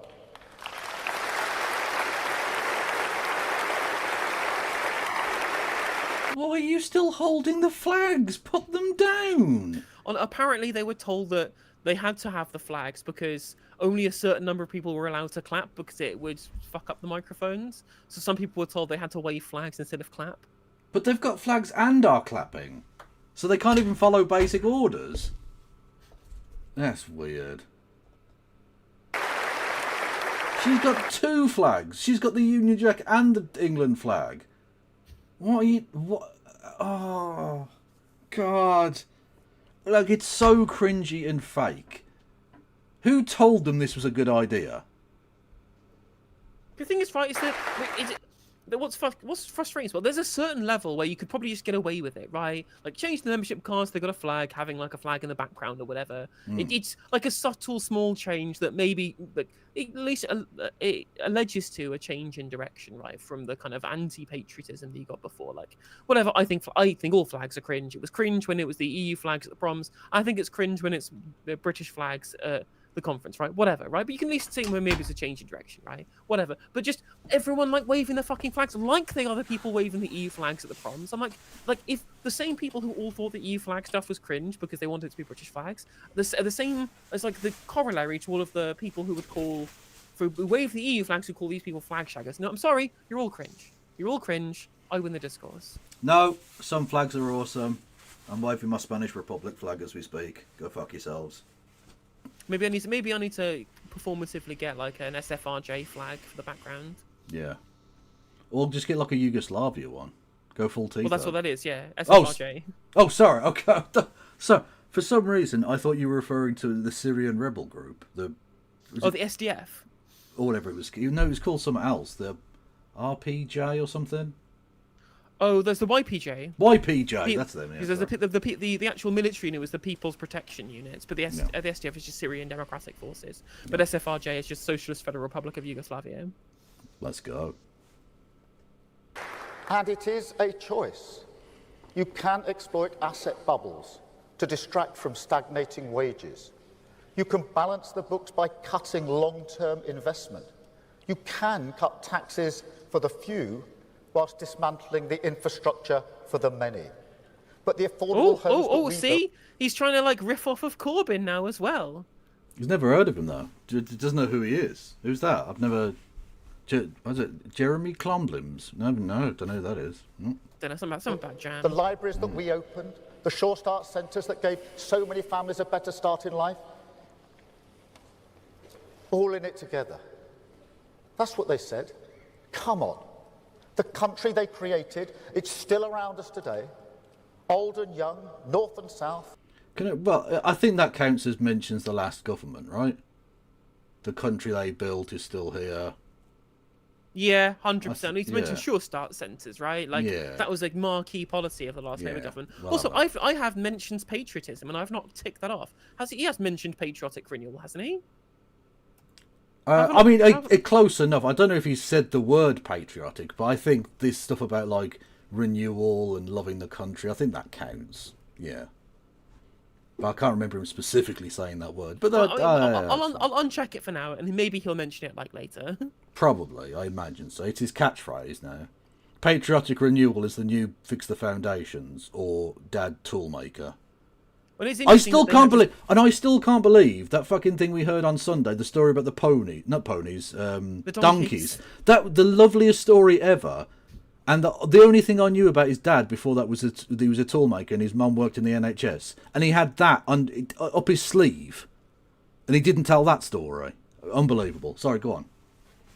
No, go ahead. Yeah, that's fine. Scrapping over the crumbs. Draining the well of responsibility, the patriotic responsibility There you go. that we owe. He did say patriotic then. Definitely. Yeah. To one another. But there's another choice, Conference. You can choose industrial policy, government and business bringing the future closer. Partners with business? Yeah, 100%. Yeah. 2 lines, mother flippers, let's go. That's my first line. Graft, backed everywhere. From the steelworks in Scunthorpe to the data centres in Essex and the wind... And let's not mention the steelworks in Port Talbot. Or anything in Scotland whatsoever. Grangemouth, anyone? No, it's fine. Nope. farms of South Wales. You can choose to unleash British enterprise, strip out bad regulation, confront the blockers that strangle a thriving private sector. We've got blockers now anyway. Thing we need for every community to stand more proudly on their own feet. You can choose to challenge the outdated dogma and say with one clear voice that public investment does not crowd out private, that we should invest more outside London and the South East, and that a more secure labour market with stronger workers' rights will be better for productivity.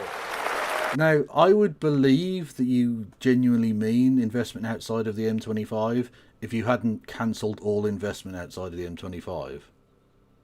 Well, they have the Oxford to Cambridge Tech Hub. Like technically that is north of London. That is true. It's still literally in the southeast, though. It's still very much, yeah, exactly, yeah. Like, you cancelled HS2, you cancelled loads of improvement stuff, but don't worry, you are getting another Thames crossing, so that's nice, awesome.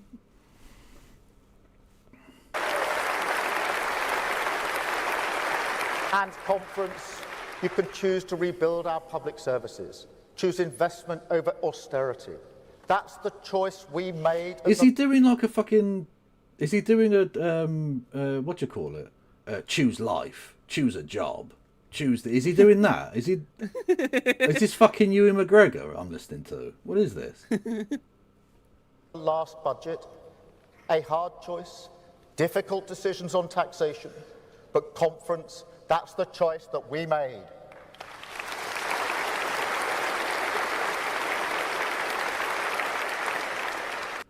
Does she always look like she's about to cry now? Or is it just because we saw her cry once and she has like the same face, but just with tears on it? No, she's being inspired. She's being emotionally hit by the power of Keir Starmer. Well, so am I. Honestly, I'm fucking wet. Now, I want to thank every business in our country on this issue. We asked a lot at the last budget. I know that. I do think, in the long run, fixing our public finances, investing in new infrastructure, helping our public services off their knees, that will be better for growth. But equally important, because of your contribution, we've taken a huge step on the path of renewal, a firmer foundation to take our country forward. More security, more respect, more opportunity. A Britain built for all. That doesn't mean anything. You've just said a series of words that mean no things. It's funny, he says, we increase, essentially what he's saying here is we increased employers' contributions for national insurance, and that means we've had a country with more respect. I'm like, what the fuck does that mean? It doesn't mean anything. It's How does that follow? absolute fucking pablum. A Britain built for all. How many times has he said that as well? A Britain built for all, renewed for all, and renewed for all. I believe it when I see it. Yeah. Every decision conference, every decision we took this past year, it's all been in pursuit of that mission. Changing the way we create wealth, reforming public services, giving people more control over our future. Take our investment in defence. Undeniably good for growth. Vital. Is it? Is Is it it at all? really? Yeah. In what way? I mean, it doesn't actually increase the supply of goods and services in the economy, does it? No. In fact, it's fundamentally like the worst kind of spending for growth because it doesn't actually do anything for the macroeconomy. You build a bunch of stuff that gets sitting unused because we're a nuclear-armed island nation that's a member of the EU and we're not a member of the EU, right? But we're a member of NATO and like European defense agreements, right? Like, we are a nuclear-armed island nation. We're not getting invaded. So you're spending loads of money on a bunch of shit that's going to remain unused, apart from to fly spy flights from RAF Akrotiri, right? Indeed. Whereas if you, say, for example, invested in education, that would increase the productive capacity of the economy because that would mean we'd have more skilled workforce. Yeah. But that's the thing. When he says we're investing in defence, he doesn't mean Britain's defence, does he? For national security and the whole of the continent. Impossible without really tough decisions on aid. So you're literally admitting to doing the thing that you know is illegal in cutting foreign aid in order to spend on defence, which is illegal. It was literally passed by David Cameron's government. You have been outflanked preemptively by David Cameron to the left. As well as admitting a crime live on stage. Awesome. Well done. Well done, Keith. Let's look at the New Deal to build Hang a Norwegian minute. frigates. Kev, I thought he was Mr. Rules. Oh, yeah, no, he's Mr. Break the Rules. What a rebel. God, he's so handsome. I want to fuck him. That doesn't happen without our investment. A decade of shipbuilding on the Clyde.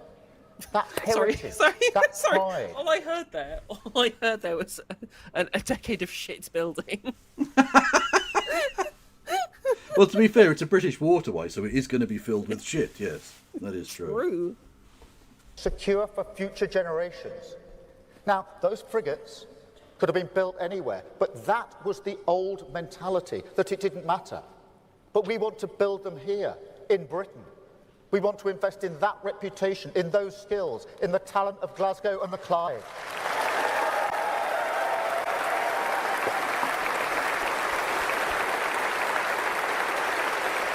You're going to lose your seat. You're going to lose your seat. Scotland is going to be Labour free. Imagine the fucking downgrade you get from Myri Black replaced with fucking Dougie Alexander. But thankfully, it doesn't matter who gets elected next time, it will be a step upwards. They could elect a house brick. A cheese sandwich. Inanimate carbon rod. Yeah, literally nothing. They could elect to have no MP, and it would be better than Douglas Alexander. A real rotten borough. True. A small dachshund named Colin. That is another. There's a Blackadder reference.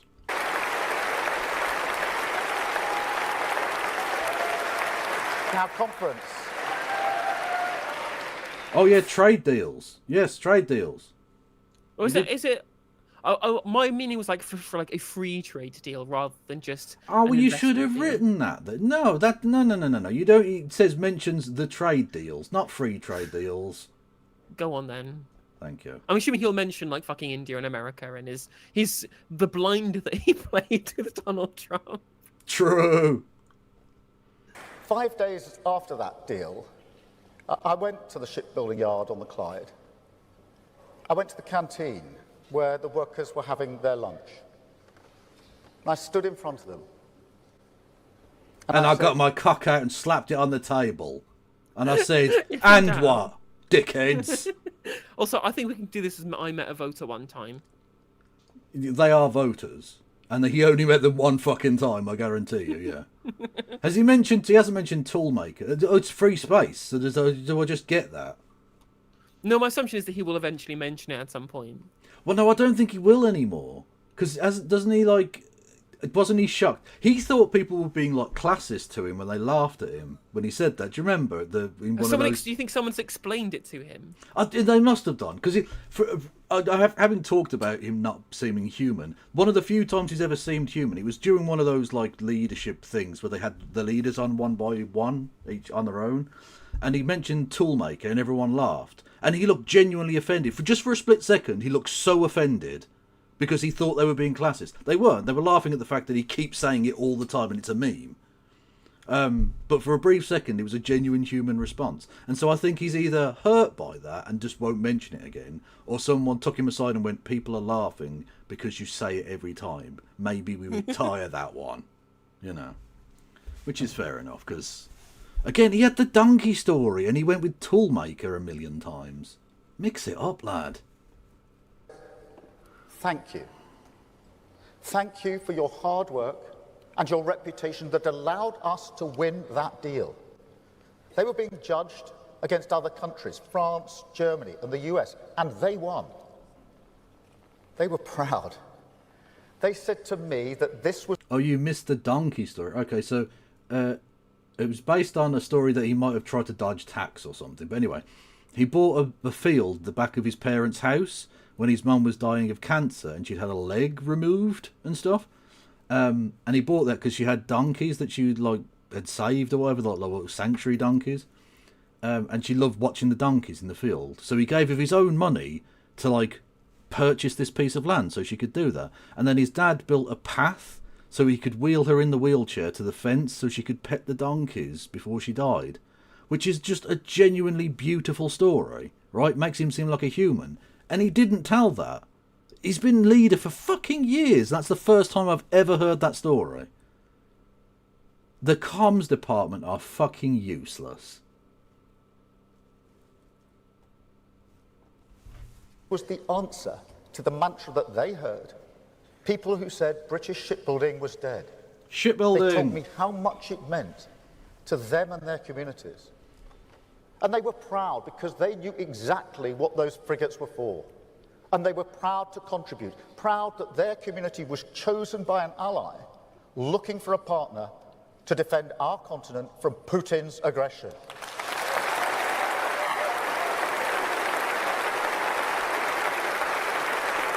I think they were mostly happy that they weren't going to lose their job and their families weren't going to starve. I mean, that is. But no, basically true. I'm sure it was definitely to do with Putin's aggression. The fuck are you talking about? Hovering over Coalition of the Willing. Oh, you're so close. Don't dick tease us, mate. Come on now.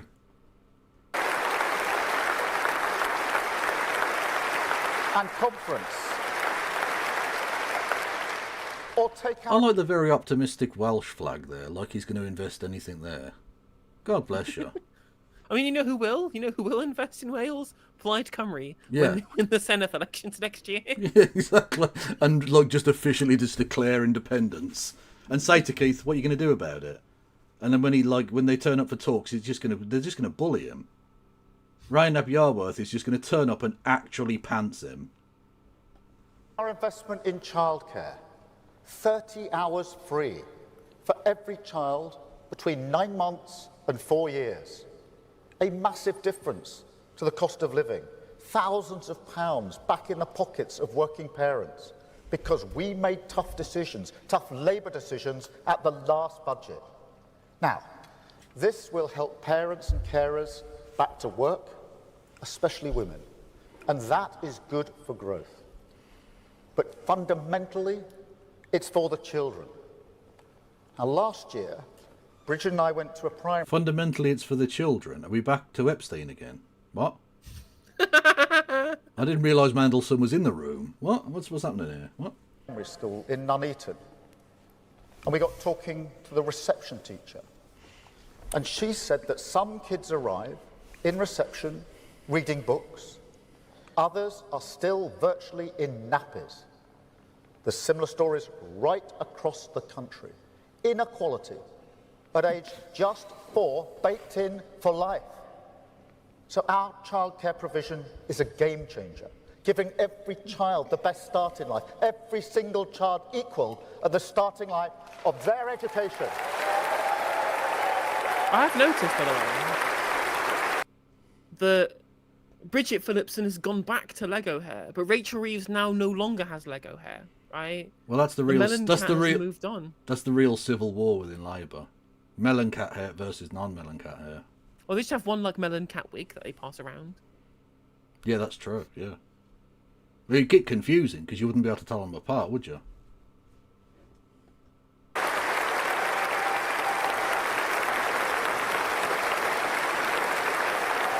That's national renewal. So you know what? conference. Hang on a minute. You know what? At least Ed Miliband, he's literally the only person in government who basically knows what he's doing. He's the only one who knows what he's doing. He's the only person who has basically any experience really at this point. The one not fucking holding a flag for no reason. You know Yeah, what? exactly. Like because they went, Ed, hold the flag, and he went, "Fuck off." Fuck off, mate. I've been You know, doing this honestly- too long. I'm not a wanker. I'll sit there and I'll fucking clap his nonsense, but I'm not wearing a fucking flag. Fuck off. Honestly, yeah, literally, I'm still a Miller fan to this day. Yeah, like look how grey my hair is. Do you think I give a fuck about your flags? Fuck off. Now give me that fucking sandwich. I'm going to eat it like a mentalist. That's why we made the tough decisions. And I make no apologies if they tilt towards working people, because it's working people who paid the price of Tory decline. Tories crashed the economy. That's why we invested in our NHS, fired up Great British Energy, stood up for British Steel, new protectors for renters, sick pay for the least well-off, fire and rehire finished, 0-hour contract scrapped, record investment in Scotland and Wales, rebuilding our schools, new homes, new towns, new train lines, publicly owned of course, spreading prosperity right across Britain.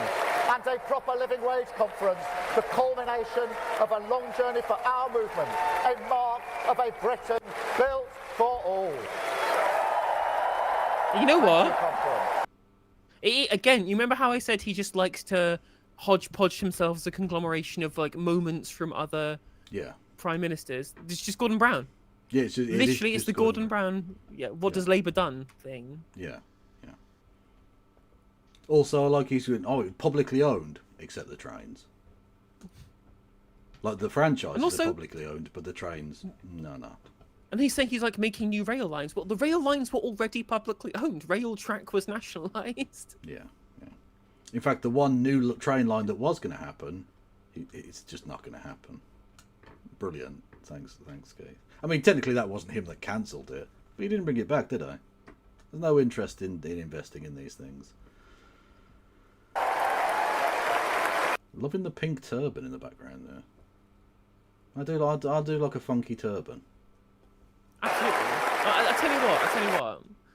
I don't know if you've noticed, right, but Sikhs are always drippy. They Oh, are yeah, yeah. always maximum drip, and not just the turban as well. They always dress incredibly well. They're a fan of gold piping, which is always a little flash. I mean, anyone who has to carry a dagger with them at all times, like you know they're serving. Yeah, that you know is they're true. serving cunt. That is true. Conference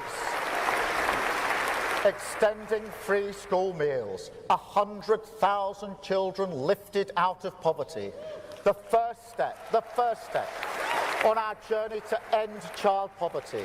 We have walked... Which you won't achieve.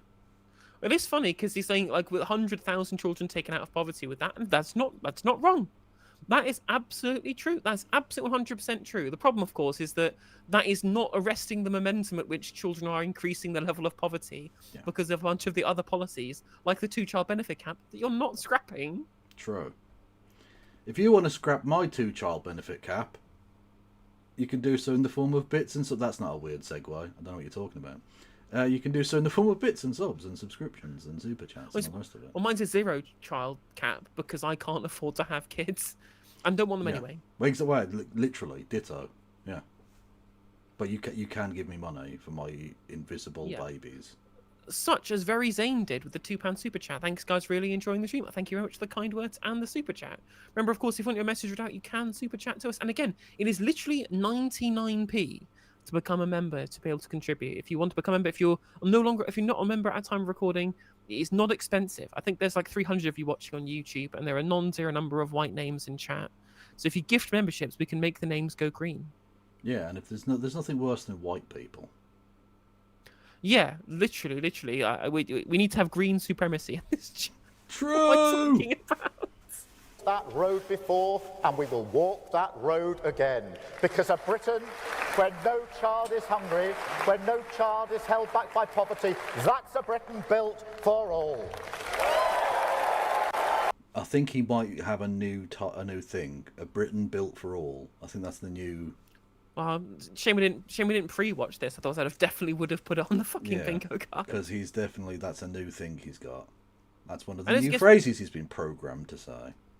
Yeah, literally, it's worth pointing out, as Jack pointed out in chat, that the only place that child poverty is predicted to fall is Scotland, because they're the place who are mitigating the 2-child benefit cap, or the 2-child cap on universal credit. Thank you, Vicky, for the 5 gifted. And of course, your house and my house, where there are no children, therefore child poverty is stagnant at 0%.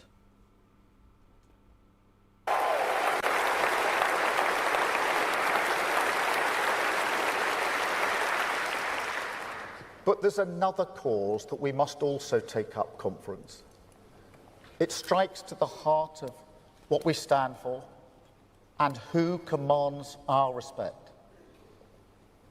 People like my dad. I think by now you know what he did for a living. See, he's too self-aware. I'm having that, because you know he wanted to say toolmaker, and he's now aware that that's silly. So I'm marking it off. Third line. Fuck yes. I'm now very close on another 3 lines now. So yeah, I might get a fucking full, like an actual full bingo card. Yeah, no, I'm getting close as well. Yeah. Thank you, Triple P, for the 5 gifted, and thank you, Adam, for membership. Yeah, thank you, Vicky Clay, with 5 gifty-renos.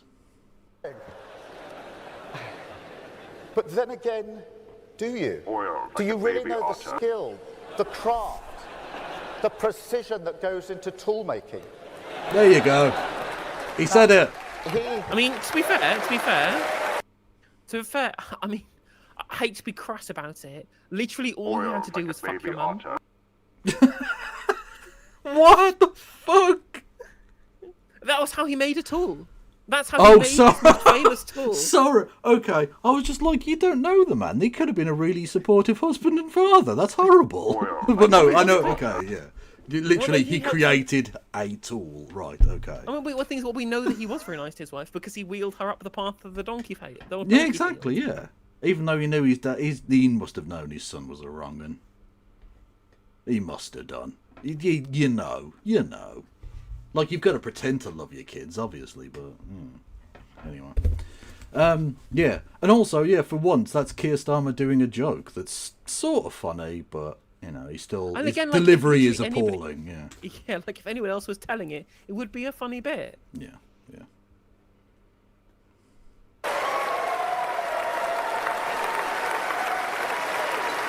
But the thing is, conference, he always felt disrespected, my dad, undervalued by the nation because he worked with his hands. Didn't he own a factory? Like, I know he started off as like a toolmaker. He made a bit of money, invested, and became like an owner. He essentially became like petty bourgeois or whatever, right? Well, it's the social mobility of like the New Labour era, isn't it? Yeah.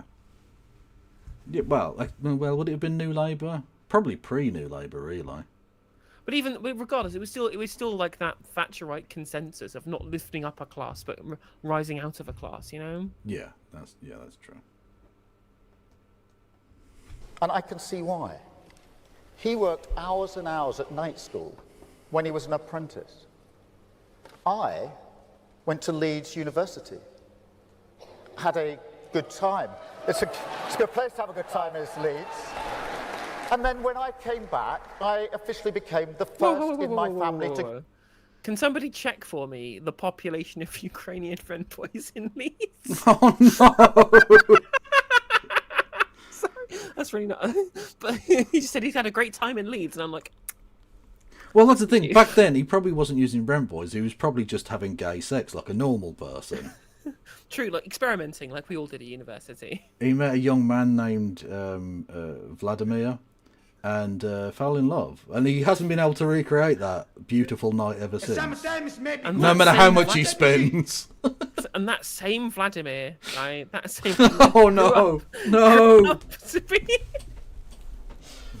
Grew up to be no one of any speciality whatsoever. It's fine. So, yeah.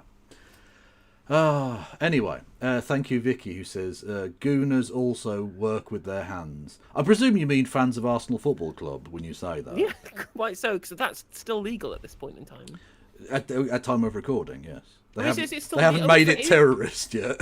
It's funny. It's perfect. Being a gooner is still legal. You just need a license.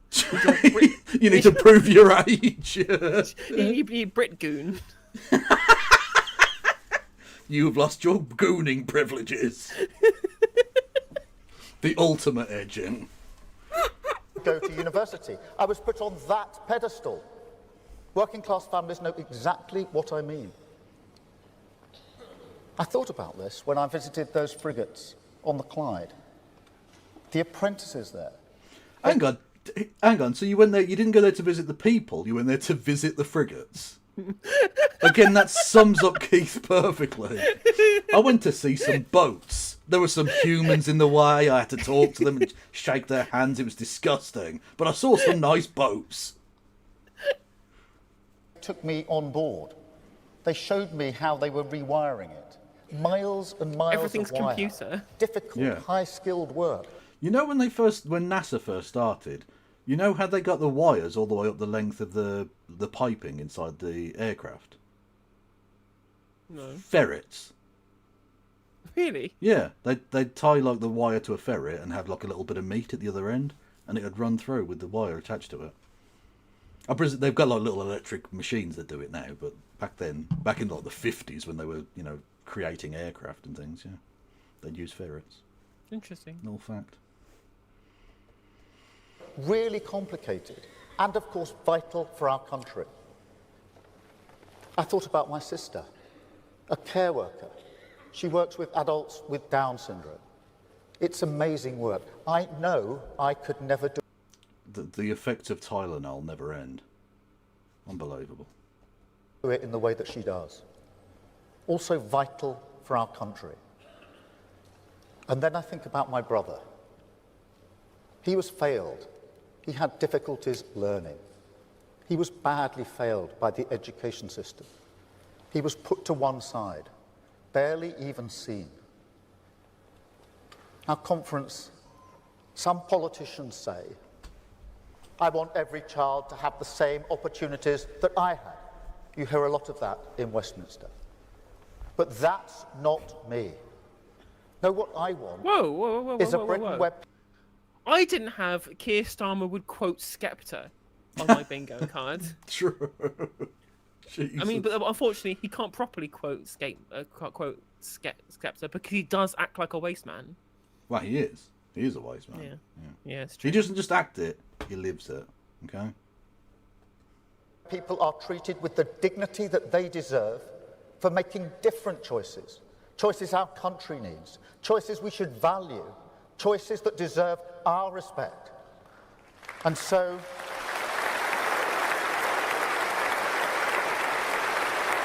conference. Put the fucking flags down. We I just are found this- 27 minutes into this fucking speech. Put the flags. Could Ed Miliband? Has Ed Miliband gone into a catatonic fucking coma? He just has totally zoned out. just staring into the ether. Also, I like that Steve Reed's flag looks misprinted and it looks like a Faroe Islands flag. It does look a bit weird, yeah. Yeah. Oh, fucking hell. While you will never hear me denigrate the aspiration to go to university, I don't think the way we currently measure success in education, that ambition to get 50% of kids to uni, I don't think that's right for our times. So here we go. We're not doing national decline, but fuck it, only posh kids get to go to university now. Checkmate, bitch. I mean, it is reasonable. I think we saw the policy announced here. Instead of 50% go to university, it's like 67% go to either university or a gold standard apprenticeship or whatever it is. You know, that's but that's fine. what I Just wanna- mean. Is the daughter and son of Lord Albemarle, who owns Gloucestershire, going to go into an apprenticeship, or are they the ones going to Oxbridge? Well, that's the thing, right? That is the thing. But also, Yeah. just there's this fundamental idea that is kind of smuggled through here, which you mentioned there, which was that I don't think it's right for our times that loads of people go to university. And I'm just like, well, actually, things are getting more specialized by the day. Like, it literally is an importance that we have loads of people with high levels of education, right? And whether you go to a technical college or whether you go to an apprenticeship or whether you get a degree, these are all important, right? But he's trying to feed into this idea that, well, people are just over-educated in universities, they're turning the kids woke, which you should just be saying, rather than saying, well, see, university is the yesterday's news. I mean, that's just not true. Just say, well, it's great that we go to university, and of course we can invest in everybody, you know? Yeah, but he's not going to invest in anything. He's just cutting back. Again, this is staged, managed decline dressed up as patriotic renewal. Well, because like the thing that our universities need is they're trying to cut down. Like, foreign students subsidize what are, you know, it's still pretty high for university fees, but they keep the universities afloat so that people can go with capped tuition fees elsewhere, and they want to get rid of them, which would also affect balance of payments too. Yeah. And again, like you say, him trying to like reboot bits of old Labour and stuff. Like, this was one of the good bits that Labour did in the past. They did open up university education to a lot of people that had never had it before. They could have done so without the tuition fees, but either way, they did do it. And now he's like, fuck it, let's get rid of that. The working classes are getting too uppity. Well, I think that there was at least some truth to the idea that making the universities care about money rather than prestige meant that they couldn't afford to not let in working class people, whereas previously that it was gate-kept behind being from the right family or going to the right private school or having the right background that kept the prestige of the universities up, telling them, no, you will need to make money from your students. Go, well, we can't afford to be picky anymore. We can't afford to be... because picky implies that they were actually picking based upon merit, which they weren't. They were picking based upon background, right? But they were forced to accept working class students by saying, well, you can't not do it now because you need the money. Which I can understand that. It was a kind of unique quirk of the UK's kind of classism that meant that when university was free, it was being too selective for background. But you can get, now that cycle's been kind of broken and the universities do just want more people, you probably can just have more public funding again. Yeah. Because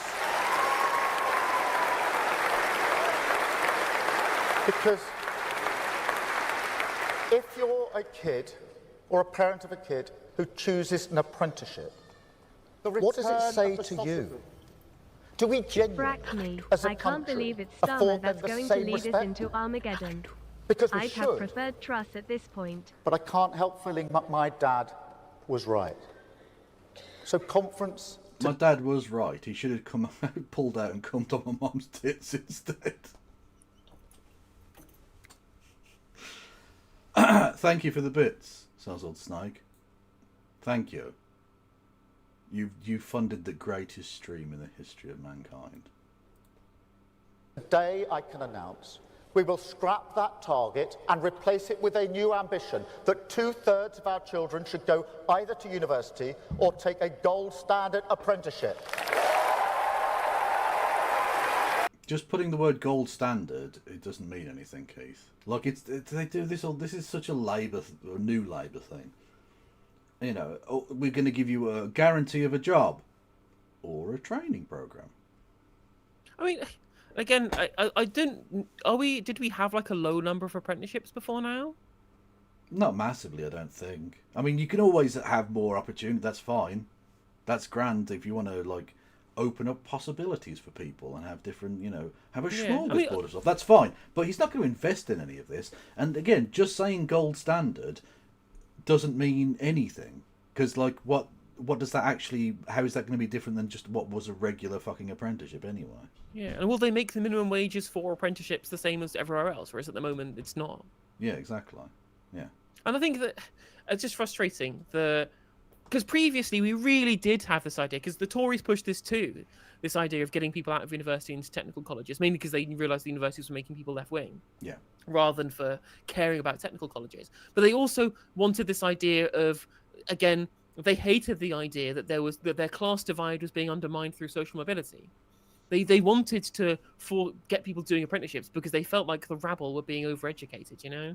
Yeah. Whereas, whilst, again, I think that Keir Starmer's approach here is clearly a lot better in terms of it being about wanting to give people the dignity to choose between the two, which is better. Like, fundamentally, I don't think this is necessarily different in terms of the policy prescription, right? Well, exactly. Well, this is the point. I don't know that it is much better. Look, it's couched in nicer language, and I think it's coming from a nicer place.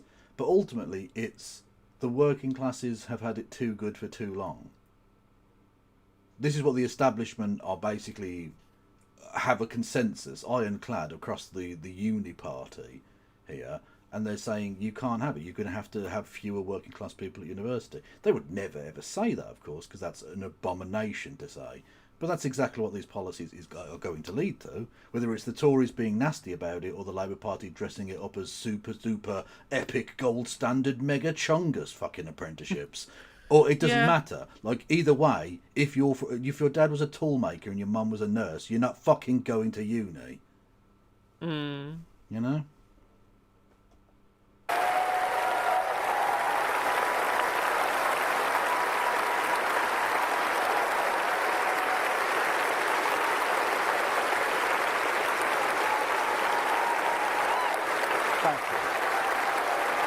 Thank you, Conference. Thank you. Thank you, Conference. Thank you. Honestly, he doesn't look like a human being.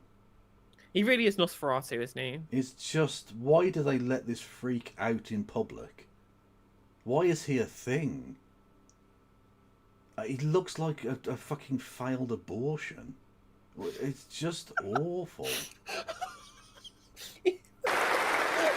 I can also Sorry, announce that further were you not expecting that particular? I wasn't, no. Okay. education, so long a Cinderella service, ignored because politicians' kids don't go there.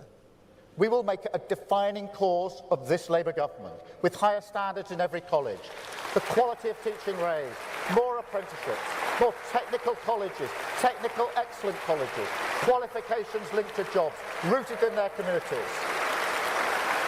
And as Rachel announced yesterday, a new guarantee, training, work support or an apprenticeship for every young person struggling to find work. That's young people back, the class ceiling smashed, the grafters finally included in our country's highest aspiration.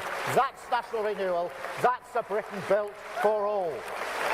Well, we got both of his fucking lines in there, well done.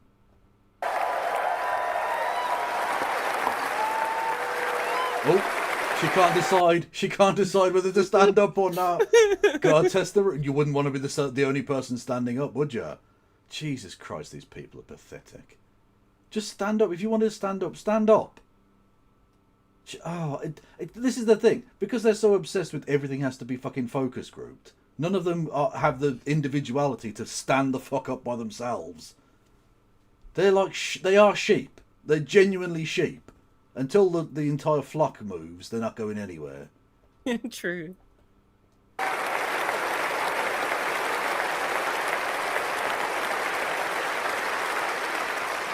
That's what I stand for, conference. And let me tell you, I also know what I stand against.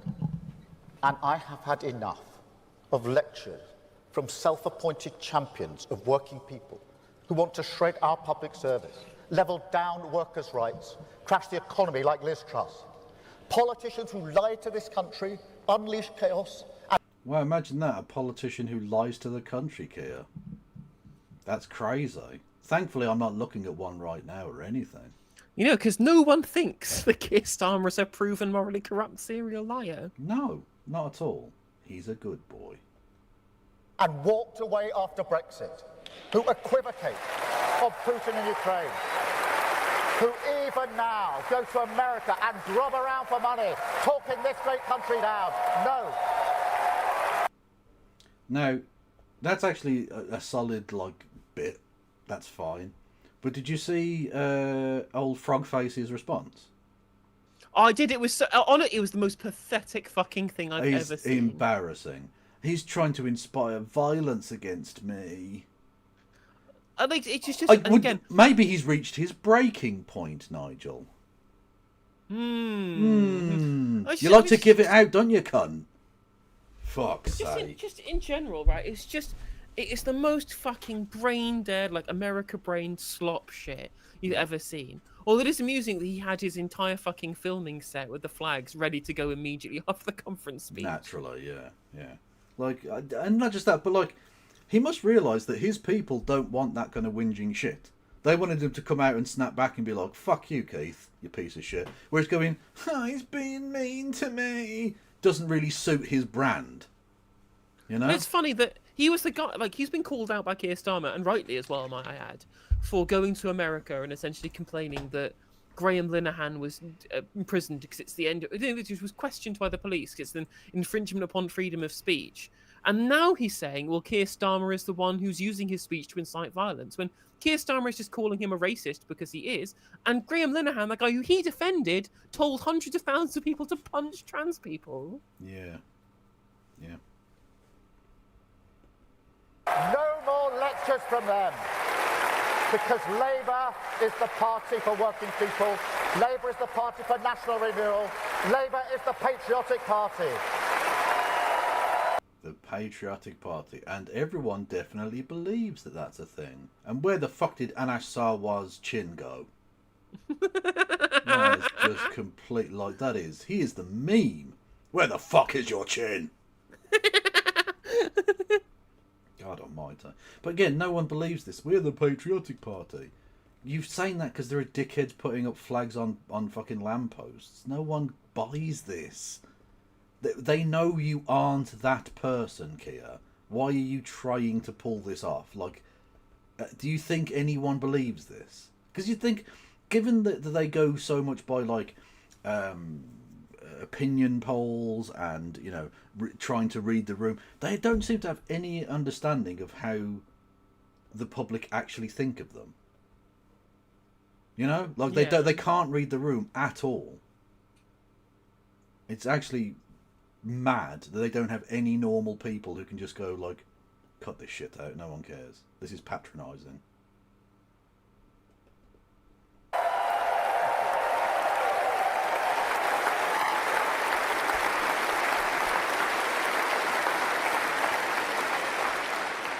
Let me take you back to 1996.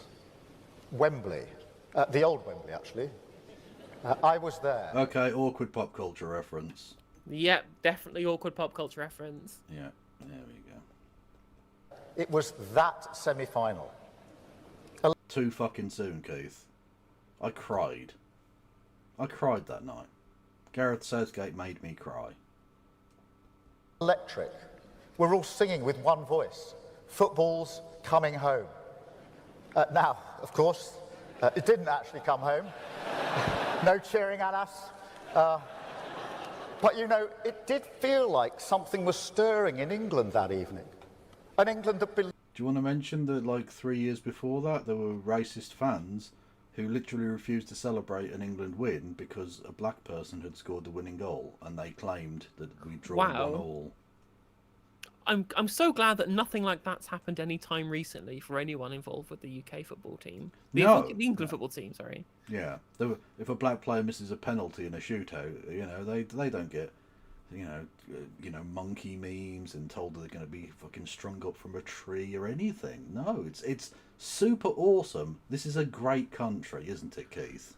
And like they try to say that they were bad at football because they're black, which is ridiculous. They're bad at football because they're men, because they're the Lionesses men's team and they suck. True.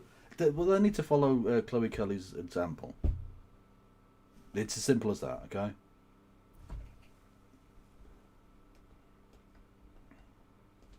Belong to our grandparents and our history, but also to our children and our future. North and south, black and white, old and young, and England united by a flag that stood for all.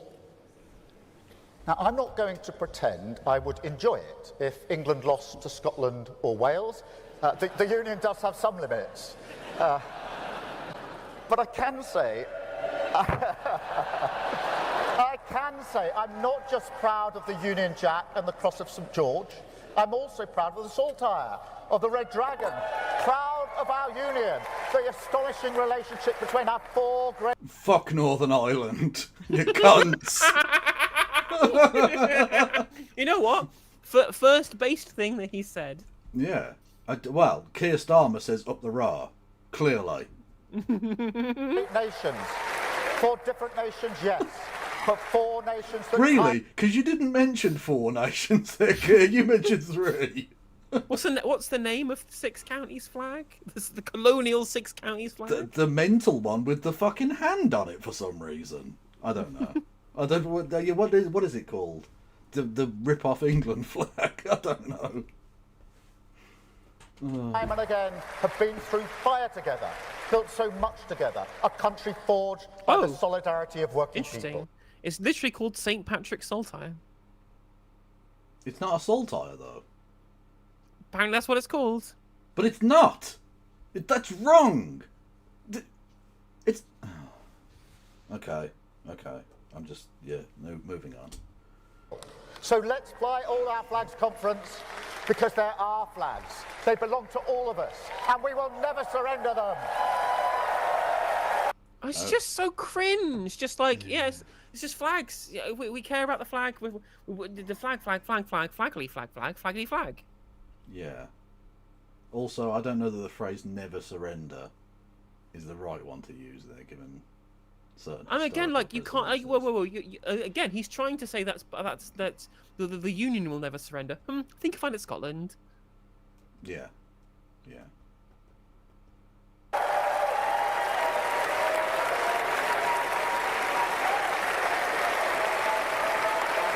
There aren't many St. Patrick's saltires there, are there? See? I'm using my new knowledge already to make a political analysis. The SDLP people are sitting in the corner going, "Where's my fucking wealth tax?" Yeah, exactly. Yeah. The 4 Labour members in Northern Ireland. Very quiet right now. And look at these Maltas. Yeah, we know you've got fucking flags. We know you've been given them. We know this is fake. Let us unite our country behind them. Because this is no time for dividers. This is the time for bringing the whole country together. That is how we will fight next year's elections as patriots of our great nations. That's who we are. That's who Eluned is, who Anas is, what we stand for. A campaign to renew Wales, renew Scotland and renew Britain. But specifically not Northern Ireland. Fuck Northern Ireland. Honestly, based republicanism, you're gonna love it.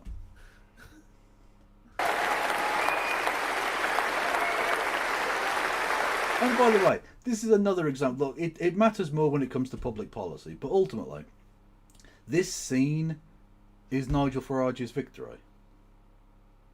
In the same way that Margaret Thatcher's biggest success was destroying socialism in the Labour Party. Nigel Yeah. Farage's success is moving everyone onto this stupid flag-shagging agenda. Everyone needs to be tougher than everybody else on immigration. Everyone needs to fuck a flag. Literally- It's the entire reframing of every public discourse around what reform wanted. Yeah, everyone needs to have like 2 different types of Union Jack bunting in their house. They're just bunting everywhere. If you have a tablecloth that isn't the Union Jack, you probably deserve to be put in the Tower of London.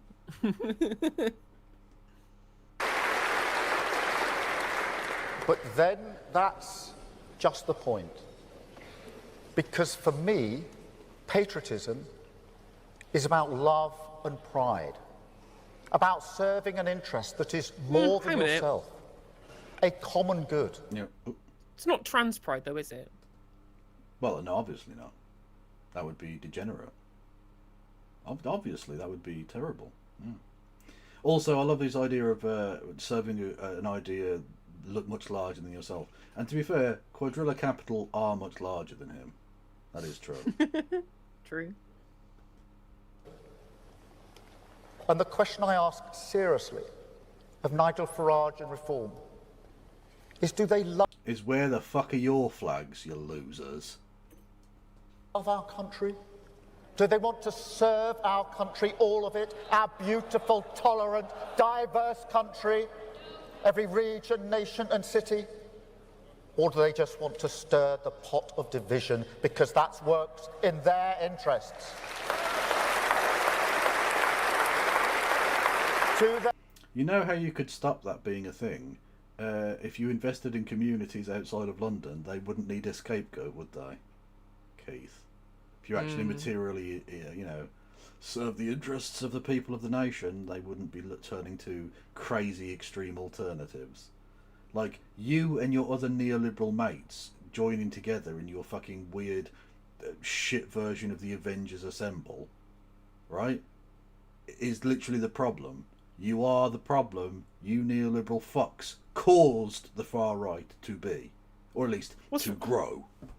What's so frustrating as well is that so much of like the rhetoric here is like pointing in the right direction in terms of industrial policy and leveling up the country and whatever it is, and making sure that it's in the hands of the many or whatever it is, and just none of this comports with the actual policy prescriptions of what they're putting into government, apart from like maybe on education. It's just really frustrating. Yeah, exactly. They truly believe in our potential, in our brilliance, in all the innovative wonders of our economy, from clean energy to creative arts? Or if a business looks a little too modern, do they say, as for Or, I mean, in terms of creative arts, you're not a supporter of all creative arts, are you? Because Banksy, one of our most well-known, loved and creative artistic forces, when he does one of his paintings, it gets washed off the walls very quickly, doesn't it, Keith? And also, like, what about all those artists who are having their content stolen by the AI companies you're selling the country out to? Stop being woke. Farage said about Jaguar Land Rover, they deserve to go bust. And conference, when push comes to I'm sorry, is this a fucking panto now? He's a very... Your political career, Keith. It's behind you. the best days of the country. Well, yeah. That's the thing, Rob. When you hear an American politician say, our best days are ahead of us, it's like a joke. When a British politician does it, you're like, are you taking the fucking piss? Our best days are ahead of us. Are you mocking us? Yeah, look, I genuinely, look, that's so profoundly patronising. You fucking prick. I don't like you now. Leave me alone.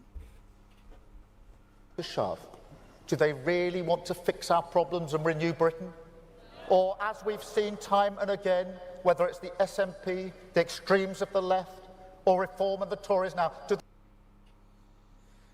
Yeah, you're going to lose all of your seats in Scotland, Keith, and you deserve to.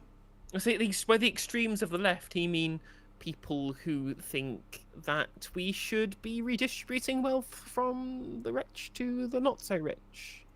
Yeah, just a little bit. Because, like, imagine that.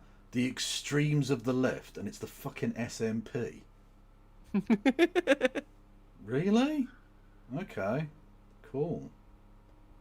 Do they actually want Britain to fail? I think we know the answer. To be fair, I think the SNP do want Britain to fail, yes. Literally. They want Britain, or at least the United Kingdom, to not exist anymore. Yeah. That is literally kind of a core part of them, True. you know. So he's got them bang to rights on that. It's not really relevant to anything, but it is true. To that question.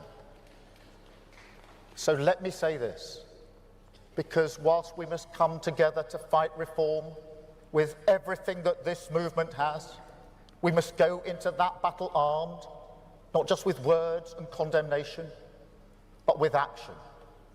And that means tackling all the problems that they prey upon. All the problems. Now, soon after I became an MP, I went to Oldham for a by-election up there. I was taken to a street to meet a woman who I was... Why did they send you? They sent... Okay, so there's a by-election in Oldham, and they sent a guy who had been a lawyer for years and was head of the CPS, who represents Holborn and St Pancras, to Oldham. I'm sorry, did every MP north of the Watford Gap come down ill that day? Why the fuck? I'd rather send no one than send you to Oldham. Because, like, I mean, I'm not even from Oldham. I'm from Birmingham, which is less Oldham than Oldham, but, like, still north of London. And if they send you to my doorstep, you'd get a cup of piss in the face. Metaphorically, that's not really a thing. But, you know, yeah, like, no one wants you around. Like, when they have a Scottish by-election, they don't send English MPs there. There's a reason, you know? told had strong views on immigration. I knocked on the door. She invited me in. We had a cup of tea and a rich tea biscuit. and then, as we sat there, she got her photo album out and showed me... And it was a signed picture of Adolf Hitler. And I thought, this person's not racist. Well, no, whoa. Don't you mean that it was a pristine copy of Mein Kampf? In Arabic, yes. In yes. Arabic? Yes. pictures of her at the wedding of her Asian neighbour. She was proud that she was her neighbour and her friend. Now, I'm not the most patient person, as anybody in my family will tell you, and I started thinking, what is going on here? And then we finally got to it. She told me that a group of men... So okay, so is this the weirdest long-form version of I'm not racist, I've got a brown neighbour that there's ever been? Because she's like, seriously, I have got a brown neighbour. Look, here is a picture of me at this brown person's wedding. Now, onto the racism. You know? Well, that's the like, thing. So it is very funny because most racists do, or at least people who flirt with racism, at the very least, they do have plenty of people that they know who are members of minority groups or who are migrants or whatever it is, and they think that they're right on. They think that they're great, and then you go, well, not that one. They're the good ones, right? Well, literally, I mean, having mentioned Hitler, literally, Hitler. This is one of the things that was brought to light. He said there would be no exceptions because every good German can bring forward his one good Jew, because everyone knew a Jewish person, so they made no exceptions. And the same is true in Britain, right? As a kind of former racist that I knew said, he kind of worked out that racism doesn't work because in a country where there are loads of black and brown people, you have to work alongside these people, and you work out, oh, they're actually just normal people. So it's just a fear of the unknown. It's not these good brown people here, it's the bad brown people that I haven't met. Even though they're just normal brown people too. Like, you know. Yep. I don't know why people can't put that together in their heads, but unfortunately many of them can't. Because we're a nation of strangers. Men from Eastern Europe had recently moved into her street. They sat on her wall, didn't put their rubbish out at the right time. Oh, And so I the- blamed all Romanians. So the Right? Asians are all right, but the Poles can fuck off. That's so frustrating. Is that I met one person one time from one minority group and I didn't like them, so I blamed the whole minority group. Like they Yeah. keep doing this all the time. It's the same with the asylum seekers. It's the same with everybody else. It's like saying, well, after Dunblane, right? I knew that there was a school shooting committed by a Scottish person, so I immediately decided that we needed to break apart the union. That's fair enough. Yeah, that makes sense. They banned handguns, and they should have banned Scotland. Exactly. They were the real problem. Spat on the ground. You know, Andy Murray was at that school. No, I didn't. Yeah, and on that day, like he survived that shooting. Andy Murray, mad story. The turning points of history, and some turning points avoid getting shot.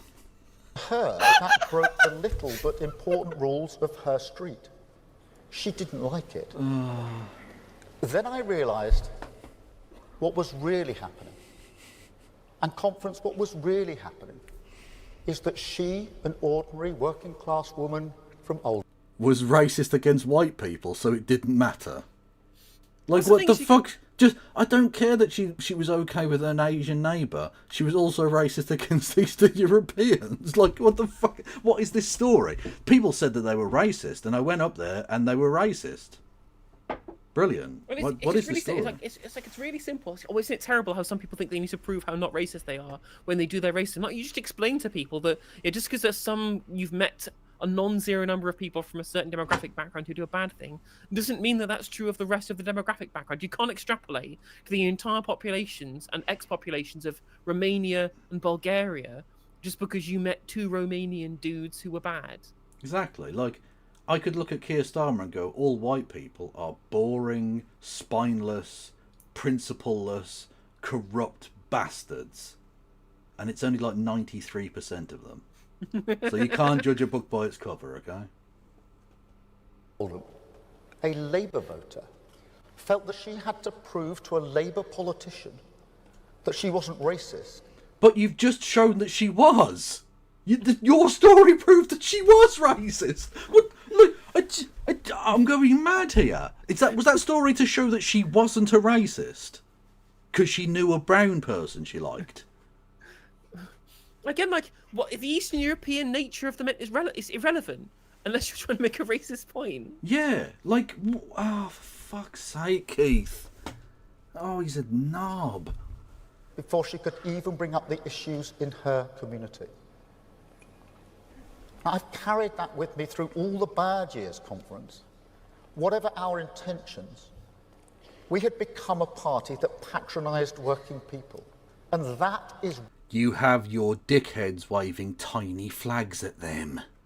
Honestly, I think it's more patronising to just essentially say, well, this person was too stupid to realise that you can't just blame all Eastern Europeans. I'm like, no, I have higher. I'm not patronising. I don't in fact have the bigotry of low expectations based upon somebody's class to think that they are too stupid to understand the idea that you can't extrapolate out to an entire demographic from two fucking people. But, like, he's like, our party used to patronise the working classes. Anyway, flag, flag, flag, flag, flag, flag, flag, flag, flag. Like, you're literally being the most patronising. This is the most patronising thing I've ever fucking seen. It's embarrassing. You think people's concerns are going to be allayed by fucking Anas Sarwar waving a fucking Union Jack? Are you mental? Oh my God. why we changed the party. Oh, change the party. party. There you go. There you go. It's That's been another a line. while. That's Yeah, another for me line. too, it's another line. It's been a Beautiful. while since we. I only something have. off. Oh shit! I've only got 6 left. Yeah, me too. Smash the Gangs, Party of Home Ownership, which I'm not sure that's coming up. Coalition of the Willing, NHS Fit for the Future, Populism Bad, which I think he's sort of already touched on, but didn't say the word, and X Needs Reform, which I presume is not the X the Everything app, and is just a placeholder for a public institution of some kind. Literally, my assumption is there's going to be welfare reform is going to come up at some point. Yeah, yeah.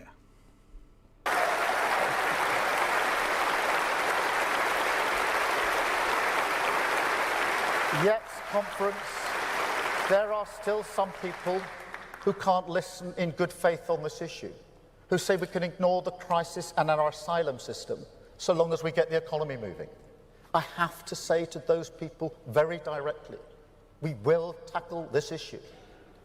The British people are not unreasonable. Yes, they are. But regardless of that, no, I don't think anyone's really saying you can ignore the problem. You do have to sort of tackle the problem.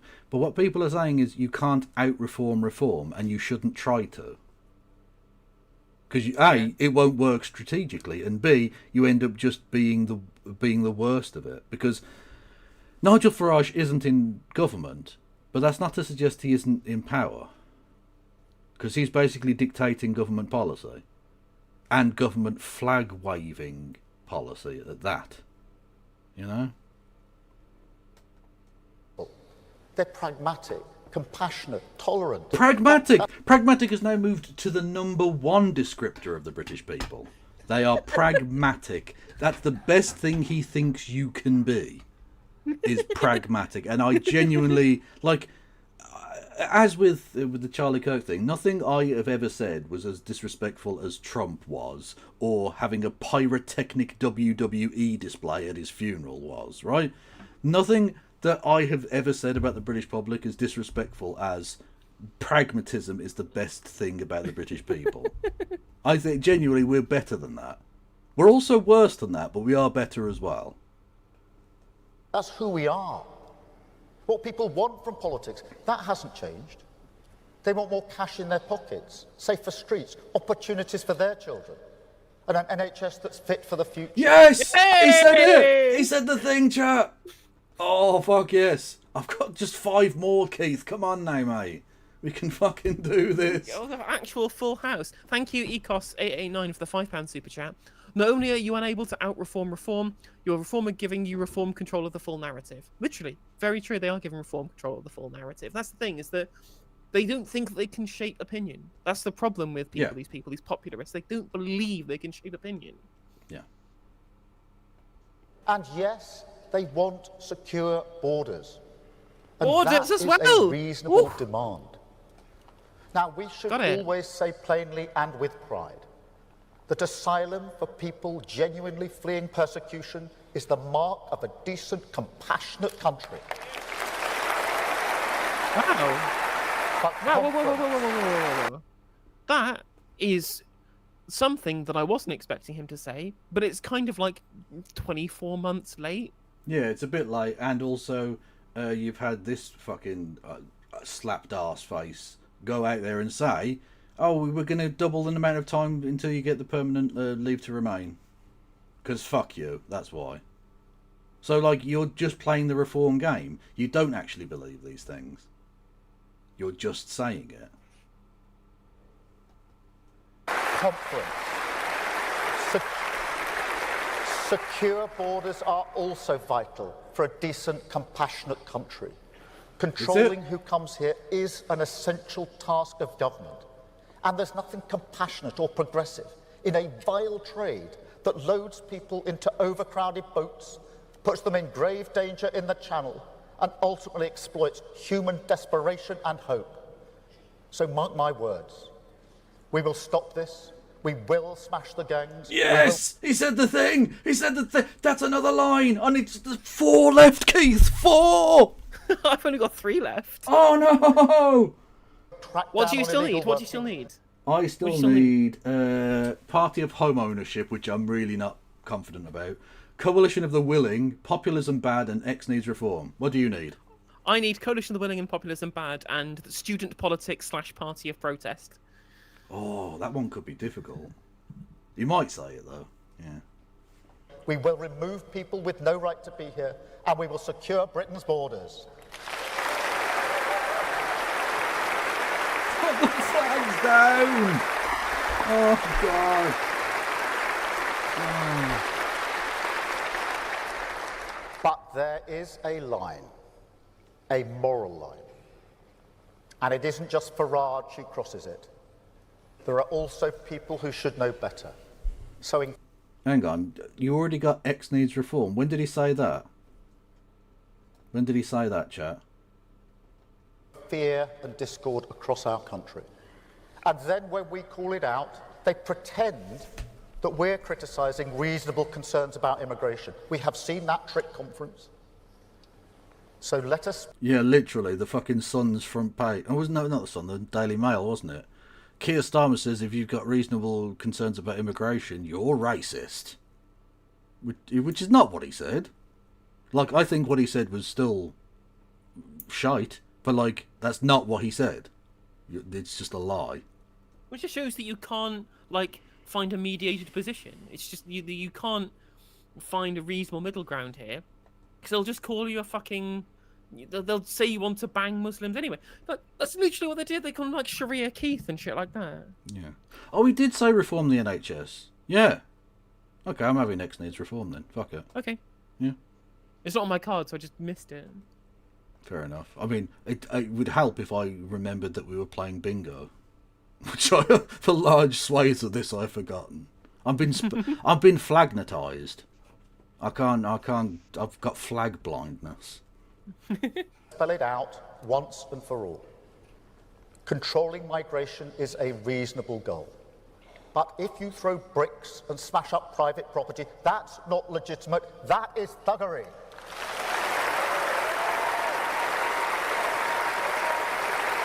Thank you, Compton. Free speech, free speech. Free speech is a British value and we have guarded it for centuries.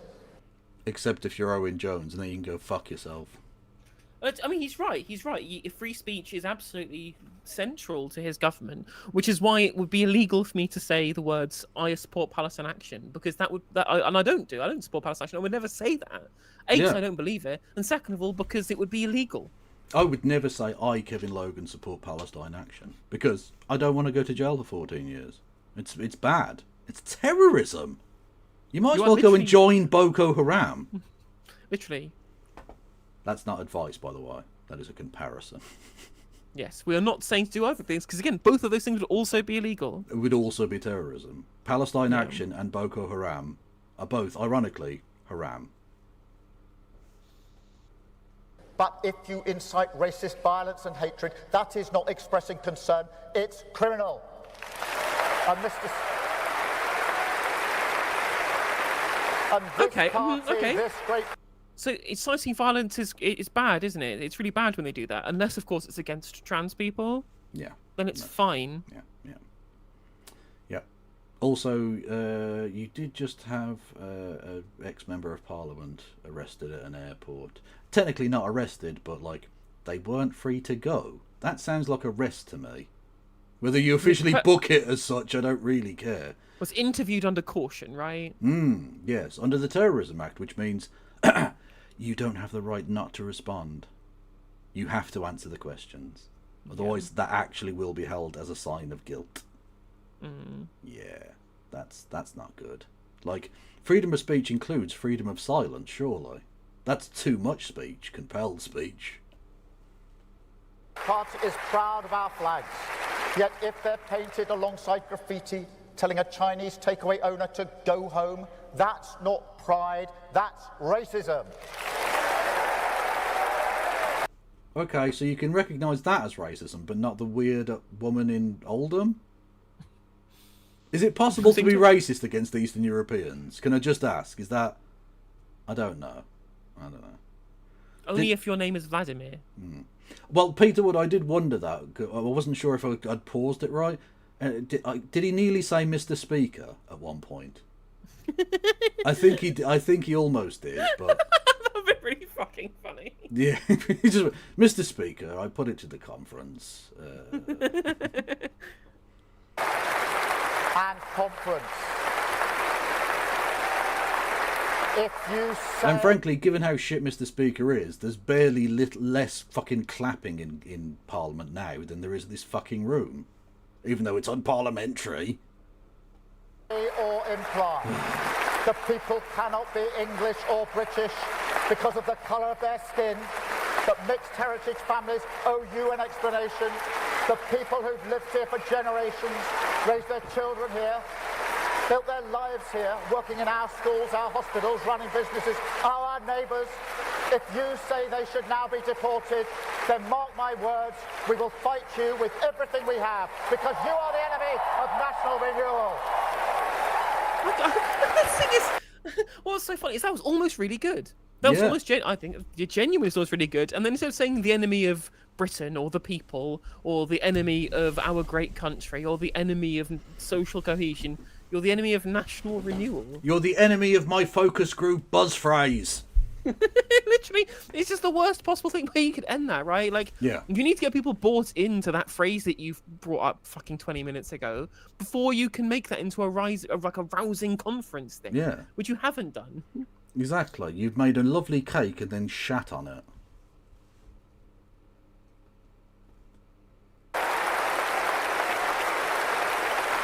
Nobody clap. Why does he clap like that? It's literally like he's doing the robot clap thing. No one claps like that. What are you doing? And it will be a fight conference. It doesn't get easier from here. And the tough decisions, they will keep on coming. Look, we inherited public finances where the Tories piled up mountains 22 billion. It's not on the card though. of debt with next to no boost in productivity to show for it. Unprecedented. And in a world as volatile as ours, that's dangerous. It demands firm and fair decisions to control our debt. Now, this is the responsibility of government. I don't complain about it. I expect to be judged on my ability to deal with it. You do complain about it all the time. So, like, that's another lie, Keith. But it does mean that national renewal takes time, that it requires patience as well as courage, a determination never to risk economic stability. That solemn promise that we made to working people, our mandate, line 1 of our pledge card. Now, I acknowledge the temptation. You can see it all around the world.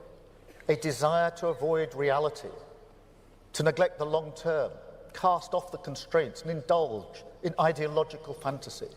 That's what happened with Liz Truss. But it does not matter if it's unfunded tax cuts or unfunded spending. The result is the same. You lose control of the economy, and working people pay the price. And I will never let that happen again. I will never let that happen to working people with Labour. That is Thing why is, we changed the the party. irony, of course, is that they literally changed the borrowing rules so they could engage in more quote-unquote unfunded spending, i.e. capital investment, which you don't need to fund via taxation, because it's not... I mean, obviously, none of it's funded by taxation, right? But you don't need to balance it with tax receipts, rather. Well, yeah, exactly. To meet the fiscal rules, right? Like, you literally wanted to... But the problem is unfunded spending is fine if you're doing it for something that grows the economy, you know? Yeah. Because a Labour Party that cannot control spending is a Labour Party that cannot govern in our times. Not with an ageing society, not with climate change, and not with the global cost of borrowing as it is now. And that is why the fiscal rules are non-negotiable. This isn't a game. Except that time you changed them. Fiscal rules, everyone. It's not a tactic. Those rules protect working people. They protect our children's future. Do they? That's why our approach has always been more ambitious. National renewal isn't just moving money around. It's completely rewiring the state and the economy, unlocking the potential of everyone on these islands. On the economy, that's about understanding that proud working-class towns, they want to be backed by investment. Of course they do. But they don't want to rely on handouts or help. They want more power and control, more wealth creation in their community. That's how they stand on their own feet as proud partners in this project of our nation. And on the state, it's about understanding the opportunity of public service reform. That if we show people the respect that they deserve, if we give people more agency over the state. This, again, it's just meaningless. He says so many things, and yet so few of them actually amount to anything. so little of his speech has had any content to it. Like, where's? I mean, you things like the main thrust here, like give people ownership of their own lives, use the state to be able to fund people to do things.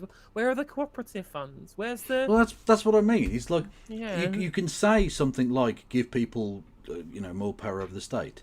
Okay, tell me what you are going to do to make that happen, and he won't, because this isn't a plan. He's never had a plan. What he has is sound bites. That's all he has. That's all he is. Is just. There's concepts of a soundbite for a mission, for a roadmap, Exactly. to a Fango, to a plan. I mean, that's why we've been able to play fucking Keir Starmer Bingo for years, because he's as predictable as a robot. See them as our partners, then together we can take control of our future. We can live in a Britain built for all.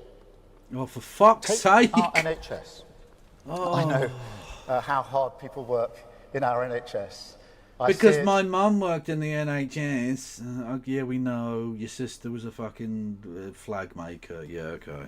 in my family, and I celebrate it at every opportunity. Yes, we fucking But the know. responsibility of this party is not just to celebrate the NHS, it is to make it better.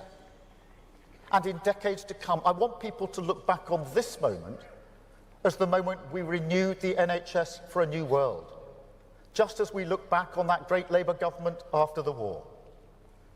Because You keep their name out of your fucking mouth. Nye Bevan would have fucking swirled you, you fool. True. Quite literally, he referred to you and all other Tories as lower than vermin. And he was right. conference, a new world is coming. Artificial intelligence is transforming healthcare. I've seen it for myself. I've spoken to patients Using AI. alive because of it. Yeah, it's basically, yeah. Sorry, this it's on the bingo card. It's not on yours or mine even. What song will they end on? I Hate Myself When I Want to Die? Hopefully. Stroke patients, where the I hope he's a stroke patient. Oh, by which I mean I hope he enjoys masturbating. That's what I mean by stroke patient. Okay? Also, is Hilary Benn gradually morphing into his dad? I mean, I hope politically that's the case, but I mean morphologically, you know. precise location of a blood clot is identified in milliseconds. Disease is changing too. I can see a blood clot right in front of me, mate. Hey. Oh, thank you.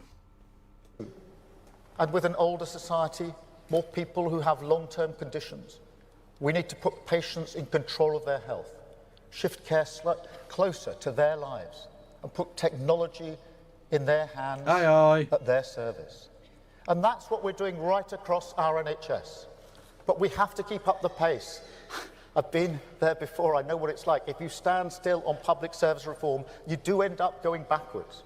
So today, conference, we move forward.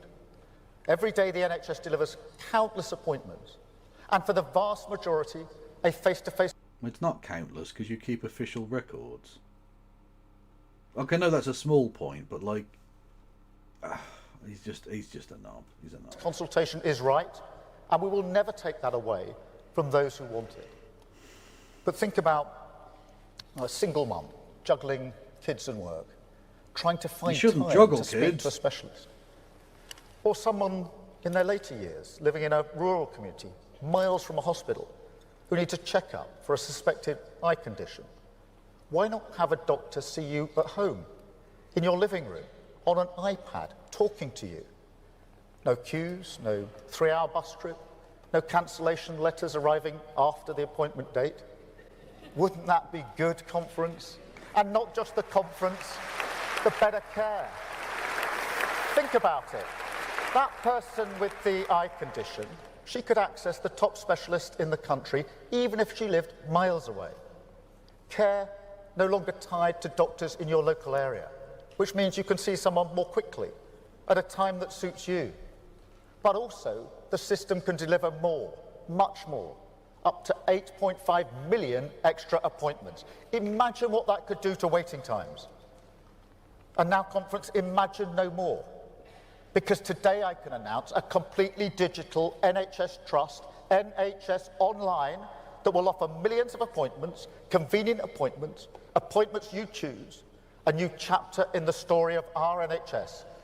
Now, again, there's something that sounds vaguely like nice about that, but how this will work in practice is that the targets they have to reach of X number of appointments, blah blah blah. What they will mean is that you will only get an over the video iPad appointment in most places.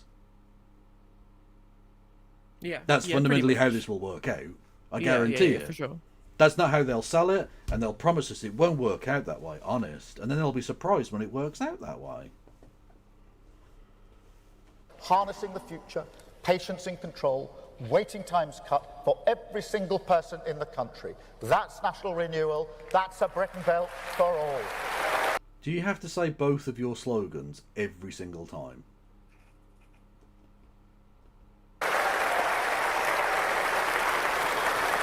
He's got two flags. Conference. Thank you, conference. That's why I just do not accept that Britain is broken. There are so many opportunities. You are so unbelievably disconnected from reality. If you don't think Britain is broken, you don't live in Britain. You live in Westminster. Literally. To make a difference. The energy of the future, we're backing it. Carbon capture here in Merseyside, the Celtic Freeport in South Wales, offshore wind turbines made and built Hey, in Freeport. Yeah, tax breaks for billionaires. Woo! Humberside. Brilliant scientists in the heart of Middle England developing nuclear fusion. Is that broken Britain, conference? Look at the investment. Tech companies queuing up to back this country, saying that we are indispensable for the AI future. Now, those companies can invest anywhere in the world. This daft cunt is going to get us absolutely in hock to these AI companies, and they're going to go bump. Because fundamentally, I Literally, genuinely don't think AI can achieve that much. I mean, it's a giant bubble. It's just fucking giant bubble. And again, it's not. I mean, every company is run by a capitalist and therefore not to be trusted. But if you look at everyone trying to push AI as the future, they're the worst people on earth. Literally. If Elon Musk thinks this is brilliant, that should be a big red flag, and not the kind of red Literally. flag that you force people to wait for an hour. And not the kind of good red flag with a hammer and sickle on it. Communism. But they're choosing us. They're choosing Hartlepool, Warrington, Belfast, East Midlands. Is that broken Britain, conference? No. Okay, but like equally, you can say various times in the last couple of years there have been stories of people who died in their homes, and so devoid of any human contact were they that months went by before anyone noticed. Is that broken Britain? Yeah. In the detail, thank you very much, Jack Mellor, for the $4.99. You don't accept Britain is broken, and as Yoda would say, this is why you fail. Indeed. Yeah. Also, the Jack Mellor. Let's go. The Jack Mellor. And also thank you to the Good Globalists for the 5 gifted, and GWN2 for the gifted sub on Twitch as well. Those free trade deals we struck. Free trade deal, Here there we with the go. US, with our fellow Europeans, a signal to the world that Britain is back, that stability minute. has returned. Is that broken Britain, conference? Didn't you say that globalization had failed earlier? Yeah, but this Didn't he is say- this is good. That was bad globalization. This is good globalization. It's called national renewal. Ooh. Thank you, NYC guy with Biddy Bits, who says AI is vaporware. Oh, Or our ironclad and never wavering support for the brave people of Ukraine, the yellow and blue flag flying on churches and village halls, the length and breadth of the well, that's the thing, right? I saw Robert Jenrick, old Bobby J, still occasionally popping up, trying to be the centre of attention and failing miserably. Going Going on about Genric. yeah, indeed. Going on about how it's terrible all these Palestine flags away. We should only ever have the British flag. And then everyone reminded him that when he was in government, they had the Ukrainian flag flying from public buildings in the UK. And he literally said, and I'd forgotten he ever said this, but it's true, he said that they should have the Star of David at every port of entry in the UK. Specifically to show that we had solidarity with Israel. Yeah. I'm like, yeah, it's different things. Different things. The Star, the Star David and the State of Israel. Two Yeah. very different things. Yeah, but you know, we should only ever have the British symbols, like, you know, the Union Jack or something. Like, Bobby J, you failed so badly, you lost an election to Kevin Bad Enoch. Sort yourself out, lad. Is that Broken Britain Conference?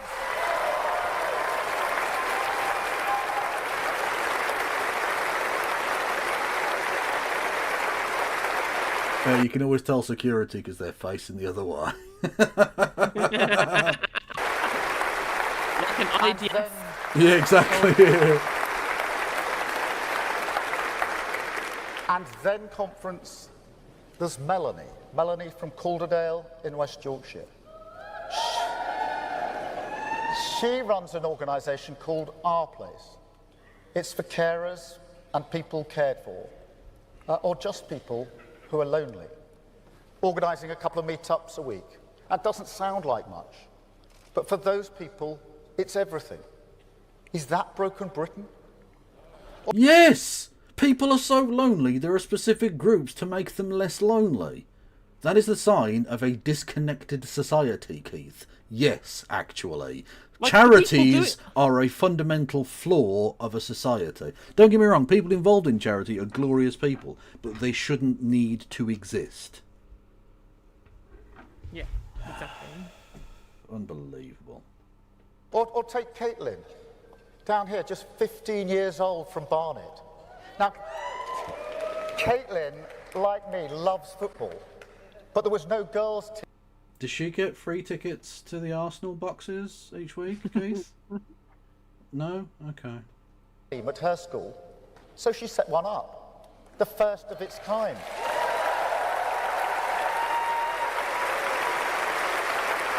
And now conference, she plays for Camden Town Women, and that's nearly as good as Arsenal.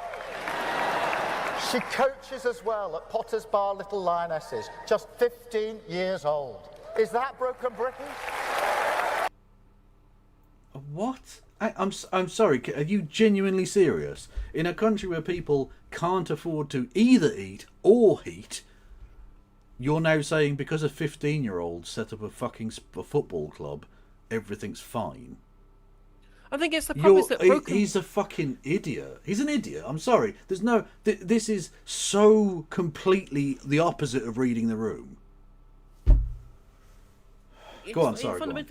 Fundamentally, when people say Broken Britain, they're not talking about the individual people being broken, right? It's a macro problem, you know? You can't Yeah. just say, these are my anecdotes I've got. Yeah, I'm like, well, exactly. those are anecdotes that are happening in spite of the brokenness. Yeah, like I'm sure there are great people doing great things. In fact, in hard times, people are often at their greatest. But like, we've got record food bank usage. That's a broken society. Yep.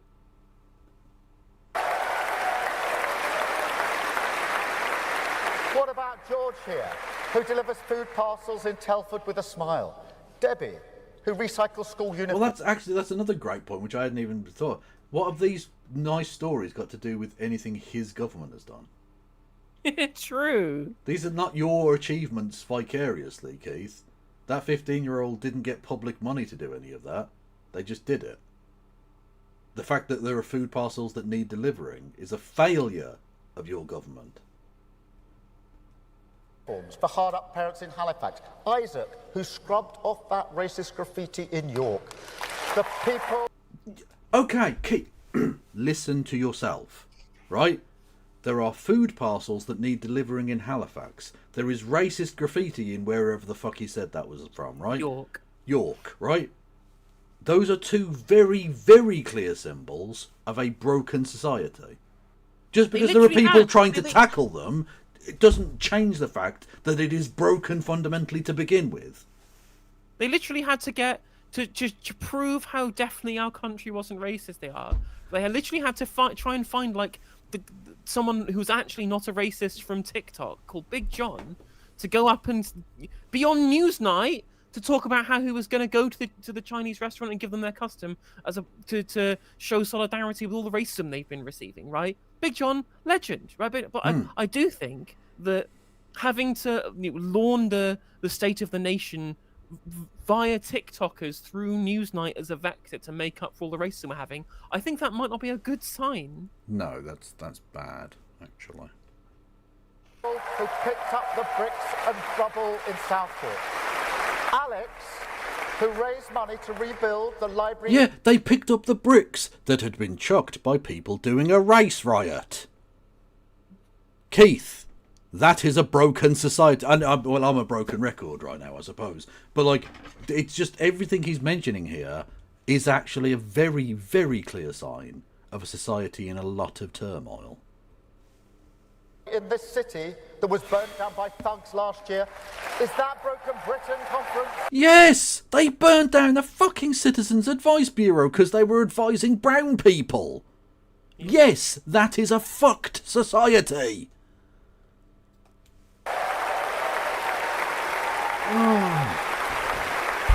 Is this country of boundless creativity, of culture, history, music, art and sporting brilliance, of world-class educators, of fearless entrepreneurs, the grit of the Lionesses, the swagger of Oasis, the strength of the Red Roses, the beauty that stretches all the way from the south down to the Shetland Islands, a country that has weathered so many storms and never stopped building its future. Is that really Broken Conference, or can we renew it?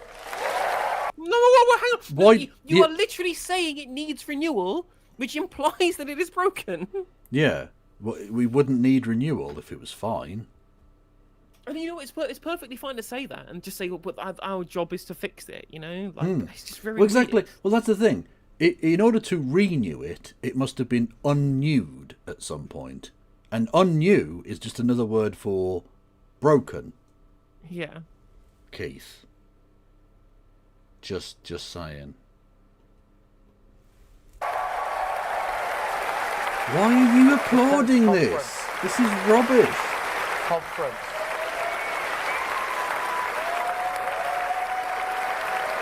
I'm just reminded of that line about, yeah, boo me all you like. I've seen what you clap. Thank you, conference.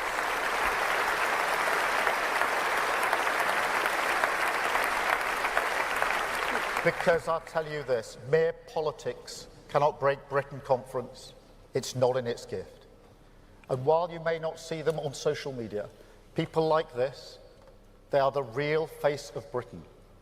Painting a fence, running the raffle, cutting the half-time orange, or even that gentle knock on the door.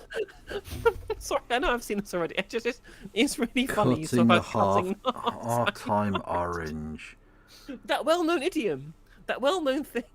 Oh, he's just a weird man. Again, he's learned to speak English on his trip from his home planet because he knew he was going to be installed as the Prime Minister of a place called the United Kingdom where they speak English.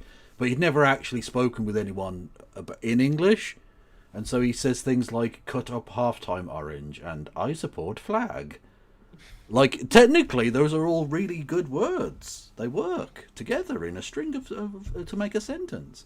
But no one has ever said these things before because they're mental.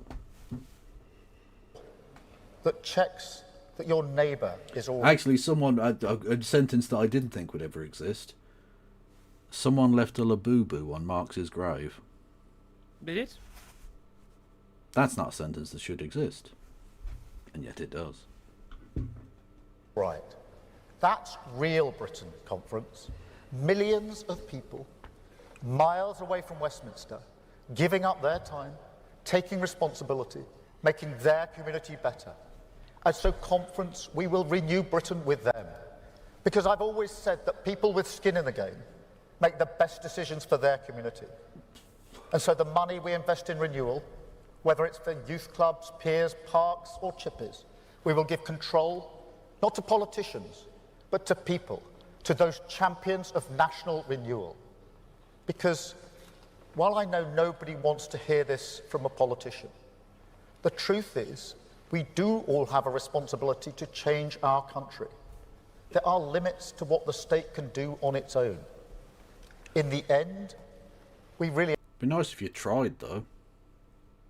Yeah, there are limits, but you're not even trying. You've given up before the fight started. are all in it together. He's rebooting. He's rebooting fucking David Cameron David now as well. Cameron. Yeah.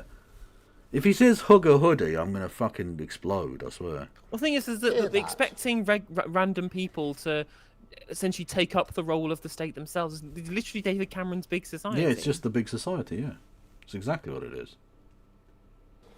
From the politicians of grievance, the attraction of unity. That's something they will never understand.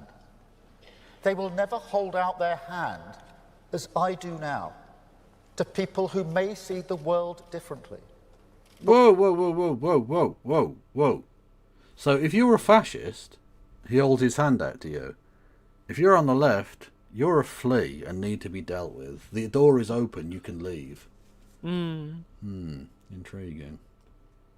But put the progress of our country first. So if you are a patriot, whether you vote Labour or not, if you want to stand against grievance and renew Britain, then this is your fight too. Because even in a world this dangerous, I do think the politics of grievance is the biggest threat we face. Because it attacks who we are, an attempt to turn us into a place where we look at our neighbours in our community, people who may or may not look different to us, and we no longer see them as fellow partners in the project of Britain. Oh, this is such yank rubbish. The project of Britain. That's not a fucking thing. They do this like, oh, America's a great experiment in the human condition and public governance. Okay, that's a thing Americans say. The project of Britain is not a thing. Stop trying to make it a thing. I know, right? Fucking hell. Honest to God. Sorry to any Americans. I don't mean to be like rude or anything, but it's yank bollocks. Tories, do you remember them? Conference. You're stealing my I don't lines. know if they believed in grievance politics. And maybe they do now, when you see them turning away from the rule of law. It is honestly hard to tell. Okay, you're literally doing a genocide. You don't get to talk about the rule of law. You don't. Or indeed But one your thing I do... the electoral commission's rules on demonstrating funding, on announcing, on. But you wouldn't. No, you've got. declaring it? No, you've got to protect the billionaires that are funding us. We can't out those people. No, that's terrible. No. UNO conference is that not once in 14 years did they ever properly stand up to it. But I will. I will fight with every breath I have. Fight for working people.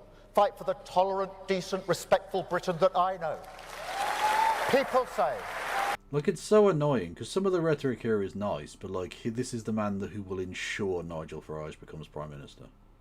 Literally, it's so sad. Yeah. Pathetic. People say conference... I genuinely don't think I've ever seen a person, other than maybe Liz Truss, I suppose, who was more out of their depth in any position ever. Just so missing the mark. So the Yeah. worst person at the worst time, right? Like maybe Keir Starmer could have been the prime minister that would have been for the moment in like 1997 or some shit, you know? Yeah, but, like- maybe, I guess, yeah. Because I mean, all you need to do is just kind of keep the growing economy, maybe distribute it a bit more because he's whatever. But like, what fundamentally is that we are in a time of huge, as I said, civil unrest. Country is in flux. There is divisive politics everywhere, and we want somebody who has a clear vision, who is able to kind of grip the neck of the country and kind of drag it towards some kind of end point. maybe people may not agree, but at least there's a mandate, and at least there's a purpose and a direction. And literally, all we have is just technocracy. Yeah, exactly. He's the worst possible man at the worst possible time. Yeah, literally. Like you said, the country is broken, and his big bit is, it's not broken. That's your message. Not only are you out of your depth, you don't even realise how deep it is. Like, you're drowning and you don't know where the line is at all. That a nation like ours can't be a community, that it's too diverse, too divided. I reject that. Really? Because you said we were an island of strangers, my dude.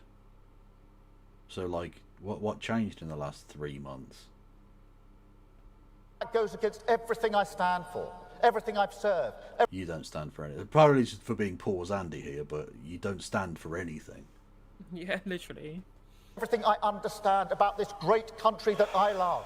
So no matter how many people tell me that it can't be done, I believe Britain can come together, that we can pursue a shared destination, that we can unite around a common good. That is my ambition, the purpose of this government.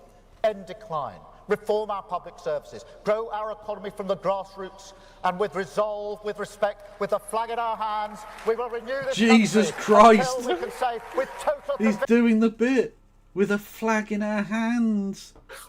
Oh, God. Yeah, I wank with a flag in my hands. I literally, my penis comes red, white, and blue. Fucking hell, Keith. Nobody believes this. It's. Oh! I'm gonna lose my fucking mind. Conviction that Britain is built for all. Thank you, conference. Well, thank fuck for that. Jesus. That That was 2.5 hours, that. That was fucking awful. I was still 3 away at the end. Annoying. Yeah, me too. Ah, well. I can't even say Coalition of the Willing. Yeah, that is a strange one, because like he was sort of skirting. He skirted around populism as well. Anyway, yeah, I think Renew needs to be the free space, because that's clearly going to be his thing. He literally said, Yeah. I don't think I've ever seen a thing before where the thing at the front, the kind of Chiron bit there, he literally said the words word for word. That's a strange one. Yeah. Yeah, very true, very true. Right. Okay, anyway, I'm going to bed. Fuck this. Yeah, let me set up some Raiderinos. Yeah, let's go. No offense, chat. I'm not sticking around. I was going to do the whole bit, but I'll do it tomorrow. I'll tell you what. On YouTube, I'm going to send you into the Global Summit Live Flotilla stream. Oh yeah, Navarra's going on the. Yeah, okay. Yeah, go Yeah. and check that out. What is happening on Twitch? I do not know. Let's have a look. Actually, they're also doing the Global Summon Flotilla on Twitch as well, so I'll do that too. Yeah, okay. I don't mind. Novara. There you go. Yeah, go and check that out. Go and see Israel bomb Greta Thunberg, probably. I imagine. Hopefully they are safe and sound. Well, hopefully, yes. Hopefully that joke won't be in terribly bad taste in a few hours. It's true. Yeah, thank you everyone for listening and watching. Thank you for all your support. I'll be back later today with things. Likewise. Yeah. Everyone go follow Careflogan1875 on all the various platforms. Go and follow No Justice Marjorie Taylor Greene on all the platforms. Indeed so. And of course, make sure to subscribe on Twitch, give us money on Patreon. Please support the stream if you can do. I would very much appreciate it, and Kev would very much too. Yes. And as always, Free Palestine. from the river to the sea. See you later, everyone. Bye-bye. Bye.